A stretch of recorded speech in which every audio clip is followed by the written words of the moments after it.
नमस्कार मैं विशपाल जाली हमेशा की तरह एवरी ट्यूजडे 11 ਤੋਂ 12 ਵਜੇ ਡਾਕਟਰ ਰਾਜਬੈਂਸ ਦੇ ਨਾਲ ਬੜਾ ਇੰਪੋਰਟੈਂਟ ਆਪਣੀ ਐਡਵਾइस ਹੁੰਦੀ ਹੈ ਮੁਜਾਸਤੀ ਆਪਣੀ ਵੈਲ ਬੀਇੰਗ ਐਂਡ ਆਪਣਾ ਕੇਅਰ ਕਿੱਦਾਂ ਕਰਨਾ ਮੈਂ ਆਪਣਾ ਡਾਕਟਰ ਜੀ ਨੂੰ ਇੰਟਰੋਡਿਊਸ ਕਰਨ ਤੋਂ ਪਹਿਲਾਂ ਮੈਂ ਥੋੜਾ ਬਹੁਤਾ ਕਲੀਅਰ ਕਰ ਦਵਾਂ ਇਹ ਜਿਹੜਾ ਹੁੰਦਾ ਇੱਕ ਚੈਟ ਸ਼ੋ ਹੈਗਾ ਇਹ ਜਨਰਲ ਕੁਐਸਚਨ ਆਨਸਰ ਹੁੰਦੇ ਨੇ ਕਿ ਤੁਸੀਂ ਕਿਹੜੀ ਚੀਜ਼ ਖਾਓ ਕੀ ਕਰੋ ਤੁਹਾਡੇ ਉਹਦੇ ਨਾਲ ਫਾਇਦਾ ਹੋ ਸਕਦਾ ਅਗਰ ਜੇ ਤੁਹਾਨੂੰ ਕਹਿੰਦੇ ਫਾਇਦਾ ਹੋ ਸਕਦਾ ਜ਼ਰੂਰੀ ਨਹੀਂ ਕਿ ਹਰ ਇਨਸਾਨ ਨੂੰ ਫਾਇਦਾ ਹੋਏਗਾ जो भी अज असीं टॉपिक करेंगे जो भी खान पीन दी गल्लां करेंगे प्लीज़ जो भी तुसीं कुछ करना है प्रोग्राम देख के स्टार्ट करना अपनी GP नूं कंसल्ट करके पुछ के कि मैं खा सकदा कि नहीं खा सकदा क्योंकि कई चीज़ां बड़ियां बेनीफिशियल हुंदियां ने जिद्दां अज साडा सबजैक्ट है विटामिन C बारे गल करना सी ते ओहदे बारे vitamin C is a very very important subject and अपनी बॉडी नूं बड़ी लोड़ है उहदी तो असीं उहदे बारे गल करांगे प्लीज़ अपनी GP दे नाल मैडिकल टीम दे नाल अपना प्रोफैशनल एडवाइस लैके जो भी तुसी ए प्रोग्राम च पिक करोगे पुछ के अपना स्टार्ट करना।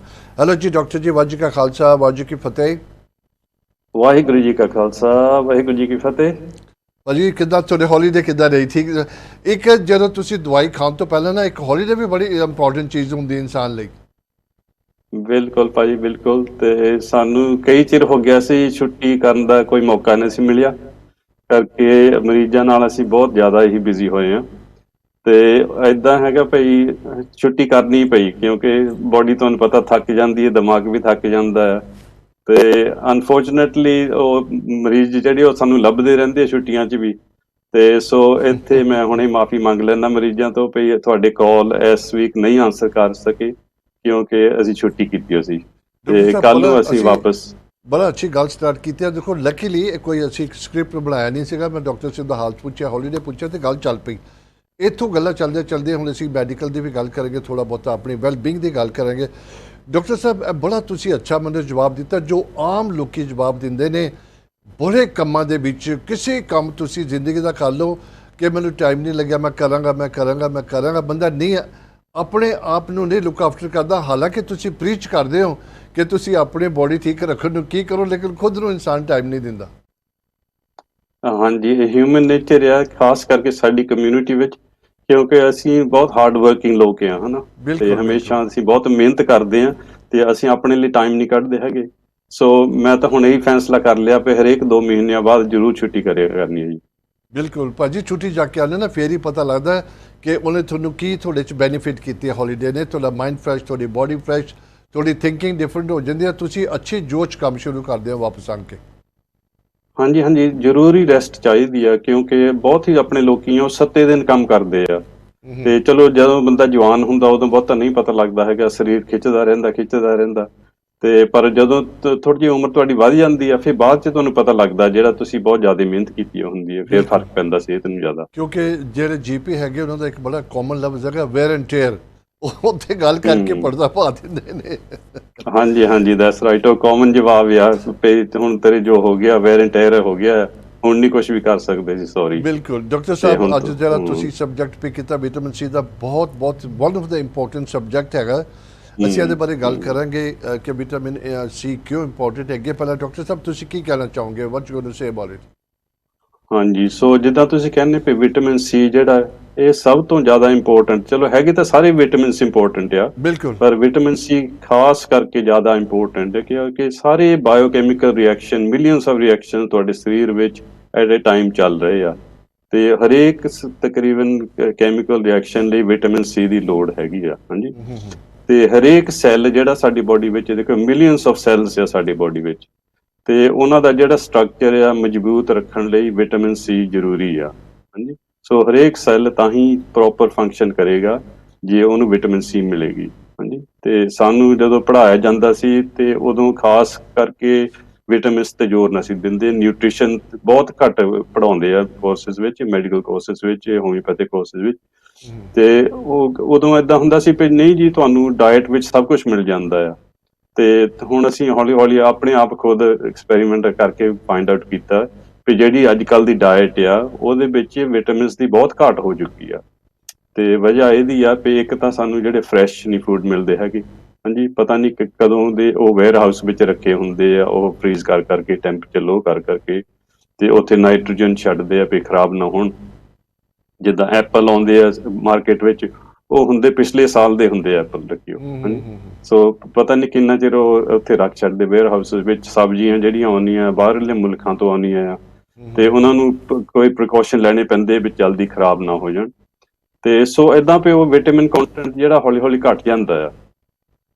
ਤੇ ਤੁਹਾਨੂੰ ਪਤਾ ਵੀ ਸਾਡੇ ਪਿੰਡਾਂ ਵਿੱਚ ਬਜ਼ੁਰਗ ਹੁੰਦੇ ਸੀ, ਉਹ ਆਪਣੀਆਂ ਸਬਜ਼ੀਆਂ ਲਾਉਂਦੇ ਹੁੰਦੇ ਸੀ ਤੇ ਉਹਨਾਂ ਨੂੰ ਫਰੈਸ਼ ਸਬਜ਼ੀਆਂ ਮਿਲਦੀਆਂ ਸੀ, ਫਰੈਸ਼ ਫਲ ਮਿਲਦਾ ਸੀ ਤੇ ਉਹਨਾਂ ਦੀ ਵਿਟਾਮਿਨ ਕੰਟੈਂਟ ਬਹੁਤ ਹਾਈ ਹੁੰਦੀ ਸੀ।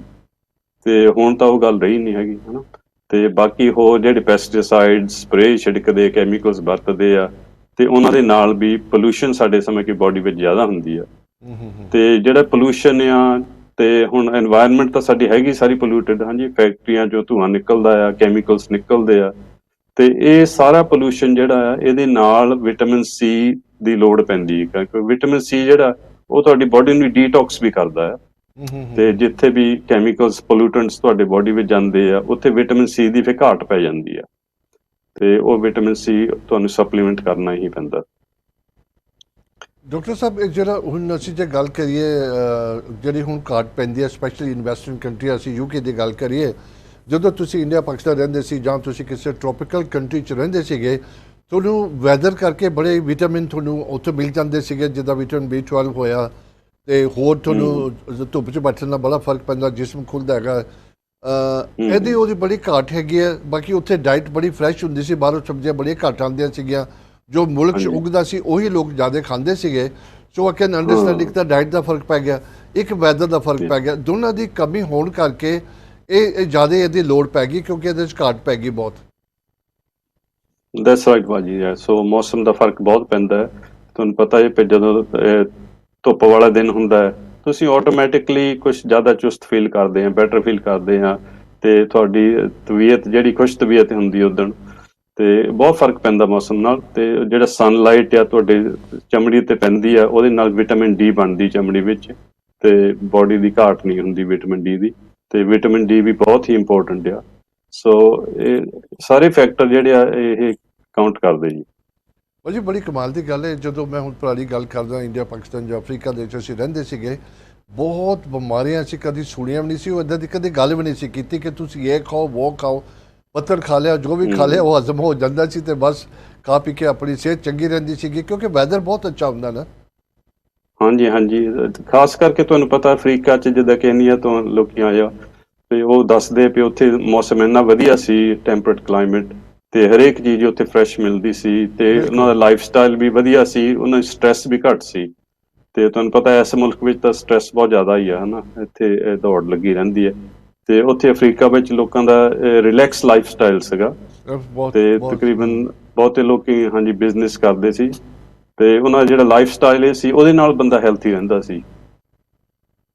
ਜੀ ਇਹ ਨਾ ਜੇ ਹੁਣ ਅਸੀਂ ਗੱਲ ਕਰੀਏ ਇਹਨਾਂ ਕੰਟਰੀਆਂ ਟ੍ਰੋਪੀਕਲ ਕੰਟਰੀਆਂ 'ਚ ਵਿੰਟਰ ਸਮਰ ਨਹੀਂ ਹੁੰਦੀ, ਟਾਈਮ ਚੇਂਜ ਨਹੀਂ ਹੁੰਦਾ, ਸੁਬਾਹ ਜਿੰਨੇ ਵਜੇ ਚਾਨਣਾ ਹੁੰਦਾ ਜਿੰਨੇ ਵਜੇ ਸ਼ਾਮ ਨੂੰ ਰਾਤ ਹੁੰਦੀ ਹੈ, ਸਾਰਾ ਸਾਲ ਇੱਦਾਂ ਹੁੰਦਾ ਹੈ। ਦੇयर इज नो ਡਿਫਰੈਂਸ।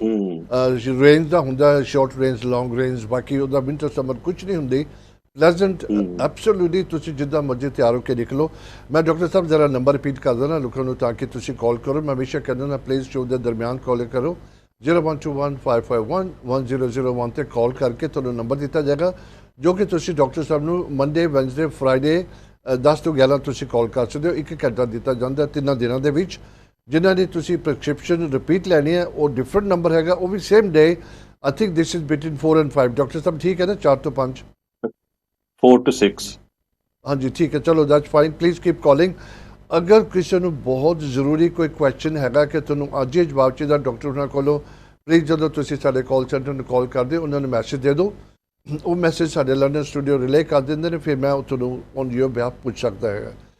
ਡਾਕਟਰ ਸਾਹਿਬ ਹੁਣ ਜਿਹੜਾ ਵਿਟਾਮਿਨ ਸੀ ਹੈਗਾ ਬੜਾ ਇੰਪੋਰਟੈਂਟ, ਹੋਰ ਬੜੀਆਂ ਤਰੀਕੇ, ਹਰ ਤਰ੍ਹਾਂ ਦਾ ਵਿਟਾਮਿਨ ਜਿੱਦਾਂ ਤੁਸੀਂ ਦੱਸਿਆ ਇੰਪੋਰਟੈਂਟ ਹੁੰਦਾ ਹੈ। ਇਹਦੇ ਵਿੱਚ ਕਿਹੜੇ ਫਾਰਮ 'ਚ ਤੁਸੀਂ ਵਿਟਾਮਿਨ ਸੀ ਕੰਜ਼ਿਊਮ ਕਰ ਸਕਦੇ ਹੋ? ਹਾਂਜੀ, ਸੋ ਇਹ ਜਿਹੜੇ ਤੇ ਚੀਪੈਸਟ ਵੈਰਾਈਟੀਆਂ ਮਿਲਦੇ ਤੁਹਾਨੂੰ ਹਾਈ ਸਟਰੀਟ ਦੀਆਂ ਸ਼ਾਪਾਂ ਵਿੱਚੋਂ, ਉਹਦੇ ਉੱਤੇ ਐਸਕੋਰਬਿਕ ਐਸਿਡ ਲਿਖਿਆ ਹੋਏਗਾ। ਹਾਂਜੀ, ਤੇ ਐਸਕੋਰਬਿਕ ਐਸਿਡ ਜਿਹੜਾ ਉਹ ਇੰਨਾ ਵਧੀਆ ਨਹੀਂ ਹੈਗਾ ਕਿਉਂਕਿ ਉਹ ਐਸਿਡ ਬਣ ਜਾਂਦੀ ਹੈ। ਹਾਂਜੀ, ਐਸਿਡ ਜਿਹੜੀ ਆ ਉਹ ਤੁਹਾਨੂੰ ਆਪਾਂ ਤੇਜ਼ਾਬ ਕਹਿੰਦੇ ਆ ਤੇ ਉਹ ਥੋੜੀ ਜਿਹੀ ਤੁਹਾਡੀ ਬੋਡੀ ਦੀ ਐਸਿਡਿਟੀ ਵਧਾ ਦਿੰਦੀ ਆ ਤੇ ਐਸਿਡਿਟੀ ਤੁਹਾਨੂੰ ਐਕਸਟਰਾ ਨਹੀਂ ਚਾਹੀਦੀ ਹੈਗੀ। ਕਿਉਂਕਿ ਐਲਕਲਿਨਿਟੀ ਥੋੜੀ ਜਿਹੀ ਹੋਵੇ ਬਲੱਡ ਵਿੱਚ ਤਾਂ ਬੈਟਰ ਰਹਿੰਦਾ। ਤੇ ਸੋ ਮੈਂ ਇਹ ਕਹੂੰਗਾ ਵੀ ਤੁਸੀਂ ਮੈਗਨੀਜ਼ੀਅਮ ਐਸਕੋਰਬੇਟ ਜਿਹੜਾ ਹੋਊਗਾ ਫਾਰਮ, ਉਹ ਸਭ ਤੋਂ ਵਧੀਆ ਉਹ ਆ ਜੀ, ਕਿਉਂਕਿ ਮੈਗਨੀਜ਼ੀਅਮ ਵੀ ਬੋਡੀ ਨੂੰ ਚਾਹੀਦਾ, ਉਹ ਵੀ ਮਿਲ ਜਾਂਦਾ ਹੈ, ਤੇ ਨਾਲ ਐਸਕੋਰਬੇਟ ਜਿਹੜਾ ਉਹ ਵਿਟਾਮਿਨ ਸੀ ਦਾ ਫਾਰਮ ਉਹ ਵੀ ਮਿਲ ਜਾਂਦਾ ਹੈ, ਤੇ ਇਹੀ ਬੈਸਟ ਐਬਜ਼ੌਰਬ ਹੁੰਦਾ ਸਰੀਰ ਵਿੱਚ, ਤੇ ਇਹੀ ਵਧੀਆ ਕੰਮ ਕਰਦਾ। ਡਾਕਟਰ ਸਾਹਿਬ ਇਹ ਜਿਹੜਾ ਹੁਣ ਵਿਟਾਮਿਨ ਸੀ ਹੈ ਬੜੇ ਡਿਫਰੈਂਟ ਫਾਰਮ ਚ ਆਉਂਦਾ, ਮੈਂ ਅੱਗੇ ਵੀ ਗੱਲ ਕਰਾਂਗੇ ਬਹੁਤ, ਇੱਕ ਟੈਬਲੇਟ ਫਾਰਮ ਚ ਆਉਂਦਾ, ਇੱਕ ਪਾਊਡਰ ਫਾਰਮ ਚ ਆਉਂਦਾ, ਤੇ ਵਿਚ ਇਜ਼ ਦਾ ਬੈਸਟ ਦੋਨਾਂ ਦੇ ਵਿੱਚੋਂ, ਕਿ ਤਕਰੀਬਨ ਉਹਨਾਂ 'ਚ ਫਰਕ ਕੀ ਹੁੰਦਾ ਟੈਬਲੇਟ ਤੇ ਪਾਊਡਰ ਦਾ? ਹਾਂਜੀ, ਸੋ ਟੈਬਲੇਟ ਇੱਦਾਂ ਵੀ ਉਹ ਈਜ਼ੀ ਰਹਿੰਦੀ ਹੈ ਵੀ ਜਦੋਂ ਕਿਤੇ ਵੀ ਤੁਸੀਂ ਜਾਂਦੇ ਆ ਨਾਲ ਆਪਣੀ ਟੈਬਲੇਟ ਲੈ ਜਾਓ, ਹੈ ਨਾ, ਤੇ ਉਹ ਸਵਾਲੋ ਕਰਨ ਨੂੰ ਈਜ਼ੀ ਰਹਿੰਦੀ, ਪਾਣੀ ਦੇ ਨਾਲ ਖਾ ਲਓ। ਤੇ ਟੈਬਲੇਟ ਇੱਦਾਂ ਉਹ ਹਾਰਡ ਪ੍ਰੈਸ ਕੀਤੀ ਹੁੰਦੀ ਜਦੋਂ ਟੈਬਲੇਟ ਬਣਾਉਂਦੇ ਆ, ਤੇ ਉਹਦੇ ਵਿੱਚ ਹੋਰ ਕੋਈ ਉਹਨਾਂ ਨੂੰ ਬਾਈਂਡਰ ਪਾਉਣੇ ਪੈਂਦੇ ਆ ਵੀ ਉਹ ਜਿਹੜਾ ਪ੍ਰੈਸ ਹੋ ਕੇ ਉਹਦੀ ਟੈਬਲੇਟ ਐਨ ਬਣ ਜਾਵੇ। ਤੇ ਉਹ ਚਲੋ ਠੀਕ ਹੈ ਵੀ ਜਿੱਦਾਂ ਵੀ ਤੁਸੀਂ ਆਪਣੇ ਕੋਲ ਲੈ ਜਾਓ ਜਾਂ ਜੇਬ 'ਚ ਪਾ ਲਓ, ਜਿੱਥੇ ਮਰਜ਼ੀ ਲੈ ਜਾਓ, ਤੇ ਪਰ ਉਹ ਹਾਰਡ ਪ੍ਰੈਸ ਕੀਤੀ ਹੁੰਦੀ ਹੈ। ਤੇ ਜਿਹੜੇ ਚੀਪਰ ਵੈਰਾਈਟੀਜ਼ ਹੈਗੇ ਆ, ਉਹ ਇੰਨੇ ਹਾਰਡ ਪ੍ਰੈਸ ਕੀਤੇ ਹੁੰਦੇ ਜਾਂ ਉਹ ਬਾਈਂਡਰ ਜ਼ਿਆਦਾ ਪਾਇਆ ਹੁੰਦਾ, ਉਹ ਤੁਹਾਡੇ ਅੰਦਰ ਸਰੀਰ ਦੇ ਘੁਲਦੀ ਨਹੀਂ ਜਾ ਕੇ ਪ੍ਰੋਪਰਲੀ। ਹਾਂਜੀ, ਸੋ ਪੂਰਾ ਤੁਹਾਨੂੰ ਉਹਦਾ ਫਾਇਦਾ ਨਹੀਂ ਹੁੰਦਾ। ਸੋ ਜਿਹੜੇ ਕੈਪਸੂਲ ਆ ਉਹ ਈਜ਼ੀ ਘੁਲ ਜਾਂਦੇ ਆ ਤੁਹਾਡੇ ਸਰੀਰ ਵਿੱਚ ਜਾ ਕੇ, ਤੇ ਜਲਦੀ ਬਲੱਡ ਸਟਰੀਮ ਵਿੱਚ ਪਹੁੰਚ ਜਾਂਦੇ ਆ। ਤੇ ਜਿਹੜੇ ਪਾਊਡਰ ਆ ਉਹ ਸਭ ਤੋਂ ਵਧੀਆ।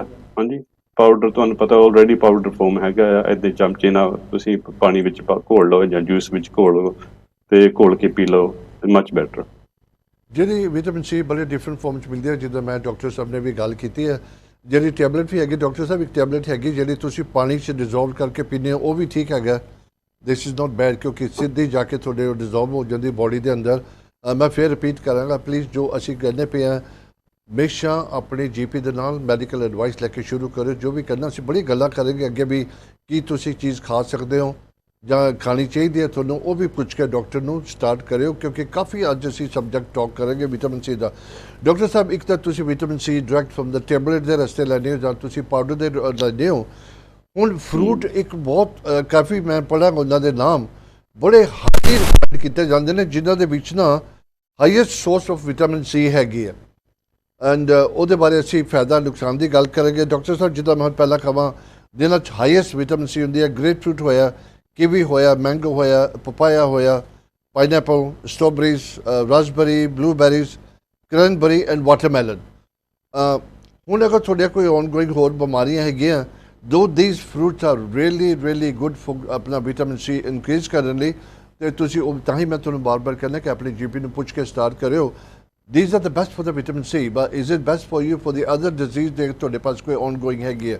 ਡਾਕਟਰ ਸਾਹਿਬ, ਇਹਦੇ ਬਾਰੇ ਕੀ ਕਹੋਗੇ ਤੁਸੀਂ? ਹਾਂਜੀ ਭਾਜੀ, ਸੋ ਦੇਖੋ ਜੀ, ਇਹ ਜਿਹੜੇ ਫਰੈਸ਼ ਫਰੂਟਸ ਹੈਗੇ ਆ, ਇਹ ਸਾਡੀ ਐਕਚੁਅਲੀ ਹਿਊਮਨ ਬੀਇੰਗਸ ਦੀ ਨੈਚੁਰਲ ਡਾਇਟ ਆ ਇਹ। ਹਾਂਜੀ, ਤੇ ਆਪਾਂ ਜਿਹੜੇ ਪ੍ਰੋਸੈਸਡ ਫੂਡਸ ਖਾਂਦੇ ਆ ਉਹ ਬਿਲਕੁਲ ਅਨਨੈਚੁਰਲ ਡਾਇਟ ਆ। ਹਾਂਜੀ, ਸੋ ਜਿਹੜੀ ਕੁਦਰਤੀ ਚੀਜ਼ ਸਾਡੇ ਲਈ ਬਣਾਈ ਗਈ ਆ, ਉਹੀ ਸਾਡੇ ਸਰੀਰ ਲਈ ਵਧੀਆ ਚੀਜ਼ ਹੈਗੀ ਆ। ਸੋ ਇਹ ਜਿਹੜੇ ਫਰੂਟਸ ਆ, ਇਹ ਕਈ ਇਹਨਾਂ ਵਿੱਚ ਕਲਰ ਹੁੰਦੇ ਆ, ਹਾਂਜੀ, ਲਾਲ ਕਲਰ ਜਾਂ ਗ੍ਰੀਨ ਕਲਰ ਜਿੱਦਾਂ ਵੀ ਹੋਇਆ, ਜਿਹੜੇ ਹਾਈਲੀ ਕਲਰਡ ਹੁੰਦੇ ਆ ਨਾ, ਤੇ ਉਹਨਾਂ ਵਿੱਚ ਇੱਕ ਹੋਰ ਕੰਪਾਊਂਡ ਹੁੰਦਾ, ਉਹਨੂੰ ਬਾਇਓਫਲੇਵੋਨੋਇਡ ਕਹਿੰਦੇ ਆ। ਹਾਂਜੀ, ਸੋ ਬਾਇਓਫਲੇਵੋਨੋਇਡ ਜਿਹੜੇ ਇਹ ਵੀ ਸਰੀਰ ਲਈ ਬਹੁਤ ਹੀ ਵਧੀਆ ਚੀਜ਼ ਆ, ਤੇ ਵਿਟਾਮਿਨ ਸੀ ਦੇ ਨਾਲ ਜਦੋਂ ਲੈਂਦੇ ਆ, ਇਹਦਾ ਐਕਸਟਰਾ ਬੈਨੀਫਿਟ ਮਿਲਦਾ ਸਰੀਰ ਨੂੰ। ਬਿਲਕੁਲ ਬਿਲਕੁਲ। ਡਾਕਟਰ ਸਾਹਿਬ, ਇਹਦੇ ਵਿੱਚ ਹੁਣ ਸਾਰਿਆਂ ਨੂੰ ਜਿਹੜਾ ਹਾਈਐਸਟ ਚੀਜ਼ ਗਿਣੀ ਜਾਂਦੀ ਹੈ ਕਿ ਵਿਟਾਮਿਨ ਸੀ ਦੇ ਵਿੱਚ ਔਰੰਜਿਸ ਤੇ ਔਰੰਜ ਜੂਸ ਵਗੈਰਾ ਬੜਾ, ਤੇ ਸੀਟਰਸ ਫਰੂਟ ਨੂੰ ਬਹੁਤ ਰਿਕਮੈਂਡ ਕੀਤਾ ਗਿਆ ਹੈ।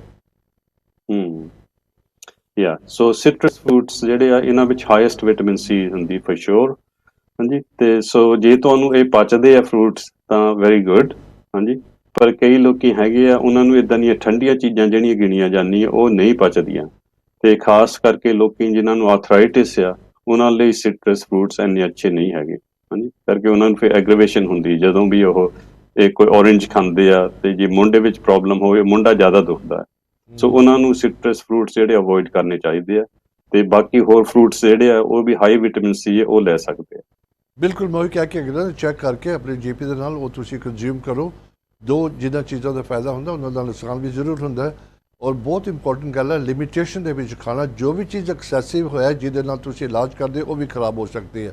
ਡਾਕਟਰ ਸਾਹਿਬ, ਹੁਣ ਨਾ ਬਲੱਡ ਪ੍ਰੈਸ਼ਰ ਹੋਇਆ, ਤੁਹਾਡੇ ਪਾਸ ਰੀਡਿੰਗ ਹੁੰਦੀ ਕਿ ਤੁਹਾਡਾ ਕਿੰਨਾ ਸੇਫ ਲੈਵਲ ਹੁੰਦਾ ਹੈ, ਡਾਇਬੀਟਿਸ ਹੁੰਦੀ ਹੈ, ਉਹਦੀ ਰੀਡਿੰਗ ਹੁੰਦੀ ਹੈ ਕਿ ਤੁਹਾਡੇ ਪਾਸ ਕਿੰਨਾ ਹੋਣਾ ਚਾਹੀਦਾ, ਕੋਲੈਸਟਰੋਲ ਦੀ ਹੁੰਦੀ ਹੈਗੀ ਹੈ ਪਤਾ, ਹੁਣ ਵਿਟਾਮਿਨ ਸੀ ਨੂੰ ਕਿਸ ਤਰ੍ਹਾਂ ਚੈੱਕ ਕਰਦੇ ਨੇ, ਕਿੱਦਾਂ ਮੈਜ਼ਰ ਕਰਦੇ ਨੇ ਕਿ ਕਿੰਨੀ ਹੋਣੀ ਚਾਹੀਦੀ ਹੈ, ਲੋਐਸਟ ਐਂਡ ਦਾ ਹਾਈਐਸਟ ਕੀ ਹੁੰਦਾ ਉਹਦੇ ਵਿੱਚ?